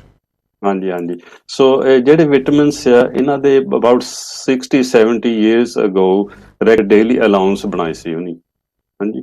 ਤੇ ਉਹਨੇ ਦੱਸਿਆ ਵੀ ਜੇ ਤੁਸੀਂ ਇੰਨੇ ਮਿਲੀਗ੍ਰਾਮ ਇਸ ਵਿਟਾਮਿਨ ਦਾ ਲਓ ਤਾਂ ਉਹ ਤੁਹਾਡੇ ਲਈ ਠੀਕ ਆ, ਤੇ ਇਹਨਾਂ ਨੂੰ ਵੱਧ ਲਓ ਵੀ ਕੋਈ ਨੁਕਸਾਨ ਵੀ ਹੋ ਸਕਦਾ। ਅਨਫੋਰਚੂਨੇਟਲੀ ਭਾਜੀ ਤੇ ਇਹ ਹੈਗਾ ਵੀ ਜਿਹੜੇ ਇਹ ਅਲਾਉਂਸ ਬਣਾਏ ਗਏ ਇਹ ਬਹੁਤ ਜ਼ਿਆਦਾ ਲੋ ਆ। ਹਾਂਜੀ। ਬਹੁਤ ਜ਼ਿਆਦਾ ਕਮ ਆ, ਤੇ ਉਹਨੇ ਮੁੜ ਕੇ ਕਦੇ ਰਿਵਿਊ ਕੀਤੇ ਨਹੀਂ ਗੇ। ਹਾਂਜੀ। ਤੇ ਹੁਣ ਜਿਹੜਾ ਹੈਗਾ ਸਾਡੇ ਕੋਲ ਐਕਸਪੈਰੀਮੈਂਟਸ ਜਾਂ ਕੋਈ ਪ੍ਰੂਫ ਆ, ਐਵੀਡੈਂਸ ਆ, ਉਹ ਹੁਣ ਬਹੁਤ ਅੱਗੇ ਵੱਧ ਚੁੱਕਾ ਆ। ਸੋ ਉਹ ਜਿਹੜੇ ਪੁਰਾਣੇ ਲੈਵਲਸ ਆ ਉਹਨੇ ਫਿਕਸ ਕੀਤੇ ਉਹ ਬਹੁਤ ਕਮ ਆ। ਹਾਂਜੀ। ਉਹਦੇ ਨਾਲੋਂ ਕਾਫੀ ਵੱਧ ਆਪਾਂ ਲੈ ਸਕਦੇ ਹਾਂ। ਸੋ ਜਿੱਦਾਂ ਵਿਟਾਮਿਨ ਸੀ ਹੈਗਾ ਆ, ਤੇ ਇਹ ਮੈਂ ਤੁਹਾਨੂੰ ਇੱਕ ਐਗਜ਼ਾਮਪਲ ਦਿੰਦਾ। ਤੇ ਜੇ ਤੁਸੀਂ ਜ਼ਿਆਦਾ ਵਿਟਾਮਿਨ ਸੀ ਇੱਕਦਮ ਲੈਣ ਲੱਗ ਪੈਂਦੇ ਆ ਤੁਹਾਨੂੰ ਲੂਸ ਮੋਸ਼ਨ ਹੋ ਸਕਦਾ। ਹਾਂਜੀ। ਸੋ ਵਿਟਾਮਿਨ ਸੀ ਜਦੋਂ ਵੀ ਇਹ ਲੈਣਾ ਹੈ ਇਹਨੂੰ ਹੌਲੀ ਹੌਲੀ ਇਹਦਾ ਡੋਜ਼ ਵਧਾਈਦਾ ਆ। ਹਾਂਜੀ। ਸੋ ਜਿੱਦਾਂ ਤੁਸੀਂ ਪਏ ਜੇ 100 ਮਿਲੀਗ੍ਰਾਮ ਲੈਂਦੇ ਆ ਤਾਂ ਤੁਸੀਂ ਉਹ 200 ਕਰ ਦਿਓ 1-2 ਹਫ਼ਤਿਆਂ ਲਈ, ਤੇ 2 ਹਫ਼ਤਿਆਂ ਬਾਅਦ ਤੁਸੀਂ ਫਿਰ 400 ਕਰ ਸਕਦੇ ਆ, ਤੇ ਫਿਰ 2 ਹਫ਼ਤਿਆਂ ਬਾਅਦ ਫਿਰ ਤੁਸੀਂ 500 ਕਰ ਸਕਦੇ। ਏਦਾਂ ਹੌਲੀ ਹੌਲੀ ਵਧਾਉਣਾ ਜਾਣੀ ਕਿ, ਤੇ ਫਿਰ ਤੁਹਾਡੀ ਬੋਡੀ ਜਿਹੜੀ ਆ ਉਹ ਗਿੱਝ ਜਾਂਦੀ ਆ। ਹਾਂਜੀ। ਜੇ ਤੁਸੀਂ ਇੱਕਦਮ ਤੁਸੀਂ 5 ਗ੍ਰਾਮ ਲਾਉਣ ਲੱਗ ਪੈਂਦੇ ਆ ਉਹ ਤੁਹਾਨੂੰ ਲੂਸ ਮੋਸ਼ਨਸ ਹੋ ਜਾਣਗੇ। ਤੇ ਪਰ ਇਹਦਾ ਜਿਹੜਾ ਅਪਰ ਲੈਵਲ ਆ ਵਿਟਾਮਿਨ ਸੀ ਦਾ ਕੋਈ ਫਿਕਸ ਨਹੀਂ ਕੀਤਾ ਗਿਆ ਹੈਗਾ। ਤੇ ਜਿਹੜੇ ਪਹਿਲੇ ਦੇ ਅਲਾਉਂਸ ਜਿੱਦਾਂ ਰეკਮੈਂਡ ਡੇਲੀ ਅਲਾਉਂਸ ਆ ਉਹ ਬਿਲਕੁਲ ਗਲਤ ਆ ਜੀ ਇਸ ਵੇਲੇ। ਸੋ ਉਹਦਾ ਨੋਟਿਸ ਲੈਣ ਦੀ ਲੋੜ ਨਹੀਂ ਹੈਗੀ। ਡਾਕਟਰ ਸਾਹਿਬ ਇਹਦੇ ਵਿੱਚ ਹੁਣ ਇਨਸਾਨ ਨੂੰ ਮੈਂ ਜਿੱਦਾਂ ਡਾਇਬੀਟੀਜ਼ ਦੀ ਗੱਲ ਕੀਤੀ ਹੈ, ਬਲੱਡ ਪ੍ਰੈਸ਼ਰ ਉਹਦੀ ਰੀਡਿੰਗ ਹੁੰਦੀ ਹੈ, ਤੁਸੀਂ ਚੈੱਕ ਕਰ ਲੈਂਦੇ ਹੋ। ਹੁਣ ਵਿਦਆਊਟ ਤੁਸੀਂ ਚੈੱਕ ਕਰਨ ਨਾਲੋਂ ਵਿਟਾਮਿਨ ਸੀ 'ਚ ਅਗਰ ਥੋੜ੍ਹੀ ਜਿਹੀ ਕਮੀ ਹੈਗੀ ਹੈ, ਬੰਦੇ ਨੂੰ ਖੁਦ ਕਿਸ ਤਰ੍ਹਾਂ ਪਤਾ ਲੱਗ ਸਕਦਾ ਕਿ ਮੇਰੇ 'ਚ ਇਹ ਹੋ ਸਕਦਾ ਤਾਂ ਮੈਂ ਇੱਦਾਂ ਫੀਲ ਕਰਦਾ? ਕਿਹੜੇ ਉਹਦੇ ਸਾਈਨ ਸਿੰਪਟਮਸ ਕੀ ਹੁੰਦੇ ਨੇ ਉਹਦੇ? ਹਾਂਜੀ। ਸੋ ਸਿੰਪਟਮਸ ਇਹੀ ਆ ਭਾਜੀ ਵੀ ਤੁਸੀਂ ਜਨਰਲੀ ਅਨਵੈਲ ਫੀਲ ਕਰੋਗੇ। ਹਾਂਜੀ। ਕੋਈ ਖਾਸ ਬਿਮਾਰੀ ਨਹੀਂ ਉਸੇ ਵੇਲੇ ਨਿਕਲ ਆਉਂਦੀ, ਪਰ ਕਿਉਂਕਿ ਵਿਟਾਮਿਨ ਸੀ ਦੀ ਇੰਨੀ ਲੋੜ ਆ ਸਰੀਰ ਨੂੰ, ਜੇ ਤੁਸੀਂ ਬਿਲਕੁਲ ਨਹੀਂ ਵਿਟਾਮਿਨ ਸੀ ਲੈਂਦੇ ਹੈਗੇ ਤੇ ਤੁਹਾਨੂੰ ਜਨਰਲੀ ਤੁਸੀਂ ਤੁਹਾਡੀ ਫੀਲ ਠੀਕ ਨਹੀਂ ਕਰੋਗੇ। ਹਾਂਜੀ। ਤੇ ਹੌਲੀ ਹੌਲੀ ਫਿਰ ਉਹ ਬਿਮਾਰੀਆਂ ਆਉਣ ਲੱਗ ਪੈਂਦੀਆਂ, ਜਿੱਦਾਂ ਵਾਲ ਝੜਨ ਲੱਗ ਪੈਂਦੇ ਆ। ਹਾਂਜੀ। ਤੇ ਥਕਾਵਟ ਮਹਿਸੂਸ ਹੁੰਦੀ ਆ, ਤੇ ਹੋਰ ਕਈ ਏਦਾਂ ਤੁਹਾਡੇ ਹਾਰਟ ਨੂੰ ਪ੍ਰੋਬਲਮ ਆਉਂਦੇ ਆ। ਹਾਂਜੀ। ਹਾਰਟ ਡਿਜ਼ੀਜ਼ ਇੱਥੋਂ ਸ਼ੁਰੂ ਹੁੰਦੀ ਆ ਵਿਟਾਮਿਨ ਸੀ ਦੀ ਘਾਟ ਦੇ ਨਾਲ। ਹਾਂਜੀ। ਸੋ ਡਾਇਬੀਟੀਜ਼ ਨੂੰ ਵੀ ਇਫੈਕਟ ਕਰੇਗੀ, ਤੇ ਤੁਹਾਡੇ ਬਲੱਡ ਵੈਸਲਸ ਜਿਹੜੇ ਜੇ ਕਿਤੇ ਜ਼ਖਮ ਹੋ ਜਾਂਦਾ ਉਹ ਥੋੜੀ ਕਿਤੇ ਠੀਕ ਨਹੀਂ ਹੁੰਦਾ ਹੈਗਾ। ਹਾਂਜੀ। ਤੇ ਏਦਾਂ ਜਿਹੜੇ ਫੋੜੇ ਹੋ ਜਾਂਦੇ ਆ, ਵਾਰ-ਵਾਰ ਇਨਫੈਕਸ਼ਨ ਹੋ ਜਾਂਦੇ ਸਕਿਨ ਵਿੱਚ, ਵਾਰ-ਵਾਰ ਪਾਕ ਪੈ ਜਾਂਦੀ ਆ, ਤੇ ਉਹ ਐਂਟੀਬਾਇਓਟਿਕ ਲੈਂਦੇ ਆ, ਕੁਛ ਥੋੜਾ ਟਾਈਮ ਠੀਕ ਰਹਿੰਦੇ ਆ, ਤੇ ਵਾਪਸ ਫੇਰ ਉਹਦੇ ਵਿੱਚ ਇਨਫੈਕਸ਼ਨ ਆ ਜਾਂਦਾ। ਤੇ ਇਹ ਇਦਾਂ ਦੇ ਨਿਸ਼ਾਨੀਆਂ ਹੁੰਦੀਆਂ ਵੀ ਵਿਟਾਮਿਨ ਸੀ ਦੀ ਘਾਟ ਹੈਗੀ ਆ। ਤੇ ਤੁਹਾਨੂੰ ਪਤਾ ਵੀ ਜਿਹੜੇ ਡਾਇਬੈਟਿਕ ਲੋਕੀ ਤੇ ਉਹਨਾਂ ਦੇ ਬਹੁਤ ਈਜ਼ੀ ਲੱਤਾਂ ਦੇ ਵਿੱਚ ਅਲਸਰ ਹੋ ਜਾਂਦੇ ਆ। ਸੋ ਇਹਦੀ ਵਜ੍ਹਾ ਇਹੀ ਹੁੰਦੀ ਹੈ ਵੀ ਉਹਨਾਂ ਦੀ ਜਿਹੜੀਆਂ ਖੂਨ ਦੀਆਂ ਨਾੜੀਆਂ ਉਹ ਡੈਮੇਜ ਹੋ ਚੁੱਕੀਆਂ, ਤੇ ਫਿਰ ਉਹ ਪੂਰੀ ਆਕਸੀਜਨ ਜਾਂ ਨਿਊਟ੍ਰੀਐਂਟਸ ਜਿਹੜੇ ਆ ਉਹ ਉੱਥੇ ਤਾਈਂ ਪਹੁੰਚਦੇ ਨਹੀਂ ਗੇ। ਫਿਰ ਉਹ ਜਿਹੜੇ ਅਲਸਰ ਹੋ ਜਾਂਦੇ, ਜ਼ਖਮ ਹੋ ਜਾਂਦੇ ਆ, ਉਹ ਫਿਰ ਠੀਕ ਨਹੀਂ ਹੁੰਦੇ। ਹਾਂਜੀ। ਤੇ ਉੱਥੇ ਫਿਰ ਐਂਟੀਬਾਇਓਟਿਕਸ ਦੇਈ ਜਾਂਦੇ ਵਾਰ-ਵਾਰ, ਜਾਂ ਕਿ ਉੱਤੇ ਪੱਟੀਆਂ ਲਾਉਣ ਨੂੰ ਡਰੈਸਿੰਗਸ ਐਂਟੀਬਾਇਓਟਿਕ ਵਾਲੇ ਲਾਈ ਜਾਂਦੇ ਆ, ਪਰ ਉਹ ਠੀਕ ਹੋਣ ਚਾਹੁੰਦੇ ਨਹੀਂ ਗੇ। ਤੇ ਇੱਕ ਡਾਕਟਰ ਜਿਹੜਾ ਲੁੱਕ ਆਫਟਰ ਕਰਦਾ ਹੁੰਦੀ ਸੀ ਇਦਾਂ ਦੇ ਕੇਸ, ਉਹਨੇ ਇੱਕ ਐਕਸਪੈਰੀਮੈਂਟ ਕੀਤੀ ਸੀ ਹਸਪੀਟਲ ਵਿੱਚ, ਤੇ ਉਹਨੇ ਦੇਖਿਆ ਵੀ ਇਹ ਕਿਉਂ ਨਹੀਂ ਠੀਕ ਹੁੰਦੇ ਹੈਗੇ। ਹਾਂਜੀ। ਸੋ ਉਹ ਪੂਰਾ ਜ਼ੋਰ ਲਾਉਂਦੇ ਸੀ ਪਰ ਫਿਰ ਵੀ ਉਹ ਅਲਸਰ ਜਿਹੜੇ ਠੀਕ ਨਹੀਂ ਸੀ ਹੁੰਦੇ। ਸੋ ਉਹਨੇ ਕੀ ਕੀਤਾ, ਵਿਟਾਮਿਨ ਸੀ ਲਈ ਤੇ ਨਾਲ ਕੁਛ ਅਮਾਈਨੋ ਐਸਿਡਸ ਲਏ, ਤੇ ਇਦਾਂ ਦੇ ਮਿਨਰਲਸ ਲੈ ਕੇ ਉਹਨੇ ਉਹਨਾਂ ਦੀ ਕਰੀਮ ਬਣਾ ਲਈ। ਕਰੀਮ ਬਣਾ ਕੇ ਅਲਸਰ ਦੇ ਉੱਤੇ ਲਾ ਦਿੱਤੀ। ਉਹ ਵਿਦਿਨ ਅਬਾਊਟ 2-3 ਡੇਜ਼ ਉਹ ਜ਼ਖਮ ਜਿਹੜੇ ਠੀਕ ਹੋਣ ਲੱਗ ਪਏ ਭਾਜੀ। ਸੋ ਇੱਥੋਂ ਪਤਾ ਲੱਗਦਾ ਵੀ ਜੇ ਘਾਟ ਪੈ ਜਾਵੇ ਵੀ ਉਹ ਕਿੱਦਾਂ ਦੇ ਪ੍ਰੋਬਲਮ ਆ ਸਕਦੇ ਆ। ਤੇ ਖਾਸ ਕਰਕੇ ਇੱਕ ਹੋਰ, ਹਾਂਜੀ, ਇੱਕ ਹੋਰ ਕੰਡੀਸ਼ਨ ਹੈਗੀ ਆ ਵੈਰੀਕੋਜ਼ ਵੇਨਸ। ਹਾਂਜੀ। ਜਿਨ੍ਹਾਂ ਦੀਆਂ ਨੀਲੀਆਂ ਨਾੜਾਂ ਨਿਕਲ ਆਉਂਦੀਆਂ ਲੱਤਾਂ ਤੇ, ਉਹ ਨਿਕਲ ਆਉਂਦੀਆਂ ਕਿਉਂਕਿ ਉਹ ਖੂਨ ਪੂਰਾ ਸਰਕੂਲੇਟ ਨਹੀਂ ਹੁੰਦਾ ਹੈਗਾ, ਤੇ ਉਹ ਨਾੜਾਂ ਫੁੱਲ ਜਾਂਦੀਆਂ। ਸੋ ਇਸ ਕਰਕੇ ਫਿਰ ਉਹ ਜਿਹੜੇ ਹੈਗੇ ਆ ਉੱਥੇ ਦੇ ਸਕਿਨ ਆ ਏਰੀਆ ਆ ਉੱਥੇ ਕਈ ਵਾਰੀ ਖਾਜ ਸ਼ੁਰੂ ਹੋ ਜਾਂਦੀ ਆ, ਤੇ ਖਾਜ ਦੇ ਨਾਲ ਫਿਰ ਅਲਸਰ ਵੀ ਬਣ ਜਾਂਦਾ ਹੈ। ਤੇ ਇਹ ਵੀ ਵੈਰੀਕੋਜ਼ ਅਲਸਰ ਜਿਹੜੇ ਥੋੜੇ ਕਿਤੇ ਠੀਕ ਨਹੀਂ ਹੁੰਦੇ ਹੈਗੇ, ਤੇ ਇਹ ਵੀ ਇਸੇ ਤਰ੍ਹਾਂ ਉੱਥੇ ਪਈ ਵਿਟਾਮਿਨਸ, ਮਿਨਰਲਸ, ਵਿਟਾਮਿਨ ਸੀ ਖਾਸ ਕਰਕੇ ਪਹੁੰਚਦੀ ਨਹੀਂ ਹੈਗੀ, ਇਸੇ ਕਰਕੇ ਉਹ ਵੀ ਜ਼ਖਮ ਤੇ ਠੀਕ ਨਹੀਂ ਥੋੜੇ ਕਿਤੇ ਹੁੰਦੇ। ਡਾਕਟਰ ਸਾਹਿਬ ਜਿੱਦਾਂ ਤੁਸੀਂ ਸਮਝਾਇਆ ਕਿ ਇਹ ਕੀ ਕੁਝ ਕਰਦਾ ਵਿਟਾਮਿਨ ਸੀ ਬੋਡੀ ਦੇ ਵਿੱਚ ਦਾ ਕੀ ਫਾਇਦਾ ਹੈਗਾ ਕਿਉਂਕਿ ਇੱਕ ਤੇ ਗੱਲ ਜ਼ਰੂਰ ਹੈਗੀ ਹੈ ਕਿ ਜ਼ਾਹਿਰ ਹੈ ਕਿ ਜਦੋਂ ਵਿਟਾਮਿਨ ਸੀ ਦੇ ਨਾਲ ਤੁਹਾਡਾ ਇਮਿਊਨ ਸਿਸਟਮ ਸਟਰੋਂਗ ਹੁੰਦਾ ਹੈ ਅਗਰ ਤੁਹਾਡਾ ਇਮਿਊਨ ਸਿਸਟਮ ਸਟਰੋਂਗ ਹੈਗਾ ਉਹਦਾ ਮਤਲਬ ਇਹ ਹੋਇਆ ਕਿ ਤੁਹਾਡੀ ਬੋਡੀ ਦੀ ਰੈਜ਼ਿਸਟੈਂਸ ਹਾਈ ਹੋ ਜਾਂਦੀ ਹੈ ਫਾਈਟ ਕਰਨ ਨੂੰ ਅਗਰ ਜਿੱਦਾਂ ਕੋਲਡ ਐਂਡ ਫਲੂ ਹੁੰਦਾ ਪਿਆ ਕਿਸੇ ਵੀ ਤਰ੍ਹਾਂ ਦਾ ਚੀਜ਼ ਹੁੰਦੀ ਤੁਹਾਨੂੰ ਈਜ਼ੀ ਨਹੀਂ ਲੱਗਦੀ ਕਿਉਂਕਿ ਤੁਹਾਡੀ ਬੋਡੀ ਦੀ ਰੈਜ਼ਿਸਟੈਂਸ ਹਾਈ ਹੋ ਗਈ ਉਹਨੂੰ ਫਾਈਟ ਕਰਨ ਦੀ ਉਹਦਾ ਬੜਾ ਫਾਇਦਾ ਹੁੰਦਾ ਹੈ ਤੇ ਡਾਕਟਰ ਸਾਹਿਬ ਜਿੱਦਾਂ ਹੁਣ ਜਦੋਂ ਕੋਲਡ ਐਂਡ ਫਲੂ ਹਰ ਸਾਲ ਹੁੰਦਾ ਹੈ ਹਰ ਦਫਾ ਬੰਦੇ ਕਹਿੰਦੇ ਜੀ ਮੈਨੂੰ ਤਾਂ ਹੋਣਾ ਹਰ ਸਾਲ ਹੈਗਾ ਪਰ ਇਹ ਜ਼ਰੂਰੀ ਨਹੀਂ ਹੈਗਾ ਕਿ ਤੁਸੀਂ ਆਪਣਾ ਇਮਿਊਨ ਸਿਸਟਮ ਬਿਲਡ ਕਰ ਲਓ ਤੁਹਾਨੂੰ ਨਾ ਵੀ ਹੋਵੇ ਇਹ ਵੀ ਹੋ ਸਕਦਾ ਨਾ ਬਿਲਕੁਲ ਭਾਜੀ ਦੈਟਸ ਰਾਈਟ ਯਾ ਸੋ ਇਦਾਂ ਪੇ ਵਿੰਟਰ ਟਾਈਮ ਜਿਹੜਾ ਆ ਉਦੋਂ ਠੰਡ ਜ਼ਿਆਦਾ ਹੁੰਦੀ ਆ ਤੇ ਜਿਹੜੇ ਵਾਇਰਸ ਆ ਬੈਕਟੀਰੀਆ ਐਕਟੀਵੇਟ ਹੋ ਜਾਂਦੇ ਜ਼ਿਆਦਾ ਠੰਡ 'ਚ ਹਾਂਜੀ ਤੇ ਹੈਗੇ ਕਈ ਲੋਕੀ ਜਿਨ੍ਹਾਂ ਦੀ ਇਮਿਊਨਿਟੀ ਕਮ ਹੈ ਡਾਕਟਰ ਸਾਹਿਬ ਜਿੱਦਾਂ ਹੁਣ ਤੁਸੀਂ ਗੱਲ ਕੀਤੀ ਸੀ ਲਿਮਿਟੇਸ਼ਨ ਦੀ ਵਗੈਰਾ ਆਪਾਂ ਡਾਕਟਰ ਦੇ ਨਾਲ ਗੱਲ ਕਰਦੇ ਰਹਾਂਗੇ ਕਾਫੀ ਫਾਇਦੇ ਨੇ ਵਿਟਾਮਿਨ ਸੀ ਦੇ ਜਿੱਦਾਂ ਅਸੀਂ ਫਰੂਟ ਵਗੈਰਾ ਗੱਲ ਕੀਤਾ ਅਸੀਂ ਤੁਸੀਂ ਕੁਝ ਵੀ ਕਰਨਾ ਕਿੰਨਾ ਤੁਸੀਂ ਲੈ ਸਕਦੇ ਹੋ ਵਿਟਾਮਿਨ ਸੀ ਉਹਦੀ ਡੋਸੇਜ ਕਿੰਨੀ ਹੋਣੀ ਚਾਹੀਦੀ ਬੋਡੀ ਦੇ ਵਿੱਚ ਲੋ ਕਿੰਨੀ ਹੈਗੀ ਹਾਈ ਕਿੰਨੀ ਹੈਗੀ ਹੈ ਇਹ ਬਹੁਤ ਇੰਪੋਰਟੈਂਟ ਗੱਲਾਂ ਹੁੰਦੀਆਂ ਨੇ ਲੇਕਿਨ ਫਿਰ ਹਮੇਸ਼ਾ ਹਰ ਚੀਜ਼ ਹੁੰਦੀ ਹੈ ਉਹਦੇ 'ਤੇ ਪੈਨਿਕ ਨਹੀਂ ਕਰਨਾ ਹਰ ਦਫਾ ਜੋ ਵੀ ਅੱਜ ਅਸੀਂ ਗੱਲ ਕਰਾਂਗੇ ਡਾਕਟਰ ਨਾਲ ਮੈਂ ਬਾਰ ਲਫ਼ਜ਼ ਯੂਜ਼ ਕਰਾਂਗਾ ਪਲੀਜ਼ ਆਪਣੀ ਮੈਡੀਕਲ ਐਡਵਾਈਸ ਲੈਣਾ ਆਪਣੀ ਜੀਪੀ ਨੂੰ ਪੁੱਛਣਾ ਕਿ ਮੈਂ ਸੁਣਿਆ ਸੀ ਮੈਂ ਜੇ ਇਹ ਖਾਵਾਂ ਮੈਂ ਉਹ ਖਾਵਾਂ ਉਹਦੇ ਨਾਲ ਤੁਹਾਡਾ ਵਿਟਾਮਿਨ ਸੀ ਇਨਕਰੀਜ਼ ਹੁੰਦਾ ਤੁਹਾਡਾ ਵਿਟਾਮਿਨ ਜਿਹੜਾ ਇਮਿਊਨ ਸਿਸਟਮ ਤੁਹਾਡਾ ਬਿਲਟ ਹੁੰਦਾ ਬਿਲਕੁਲ ਹੁੰਦਾ ਡੈਫੀਨਿਟਲੀ ਹੁੰਦਾ ਪਰ ਕਿਸ ਤਰ੍ਹਾਂ ਦੀ ਤੁਹਾਡੀ ਬੋਡੀ ਹੈਗੀ ਹੈ ਕਿੱਦਾਂ ਦੀ ਤੁਹਾਨੂੰ ਬਿਮਾਰੀਆਂ ਹੈਗੀਆਂ ਉਹਦੇ 'ਤੇ ਬਹੁਤ ਡਿਪੈਂਡ ਕਰੇਗਾ ਕਿ ਤੁਹਾਨੂੰ ਖਾਣਾ ਚਾਹੀਦਾ ਕਿ ਨਹੀਂ ਚਾਹੀਦਾ ਐਨੀ ਚੀਜ਼ ਜਿਹੜੀ ਚੀਜ਼ ਤੁਹਾਨੂੰ ਫਾਇਦਾ ਹੁੰਦਾ ਉਹਦਾ ਨੁਕਸਾਨ ਵੀ ਜ਼ਰੂਰ ਹੁੰਦਾ ਕਿਉਂਕਿ ਜੇ ਤੁਸੀਂ ਐਕਸੈਸਿਵ ਲੈ ਲੈਂਦੇ ਹੋ ਕਿੰਨੀ ਦਫਾ ਮੈਂ ਵਿੱਚ ਹਰ ਪ੍ਰੋਗਰਾਮ 'ਚ ਗੱਲ ਕਰਦਾ ਹੁੰਦਾ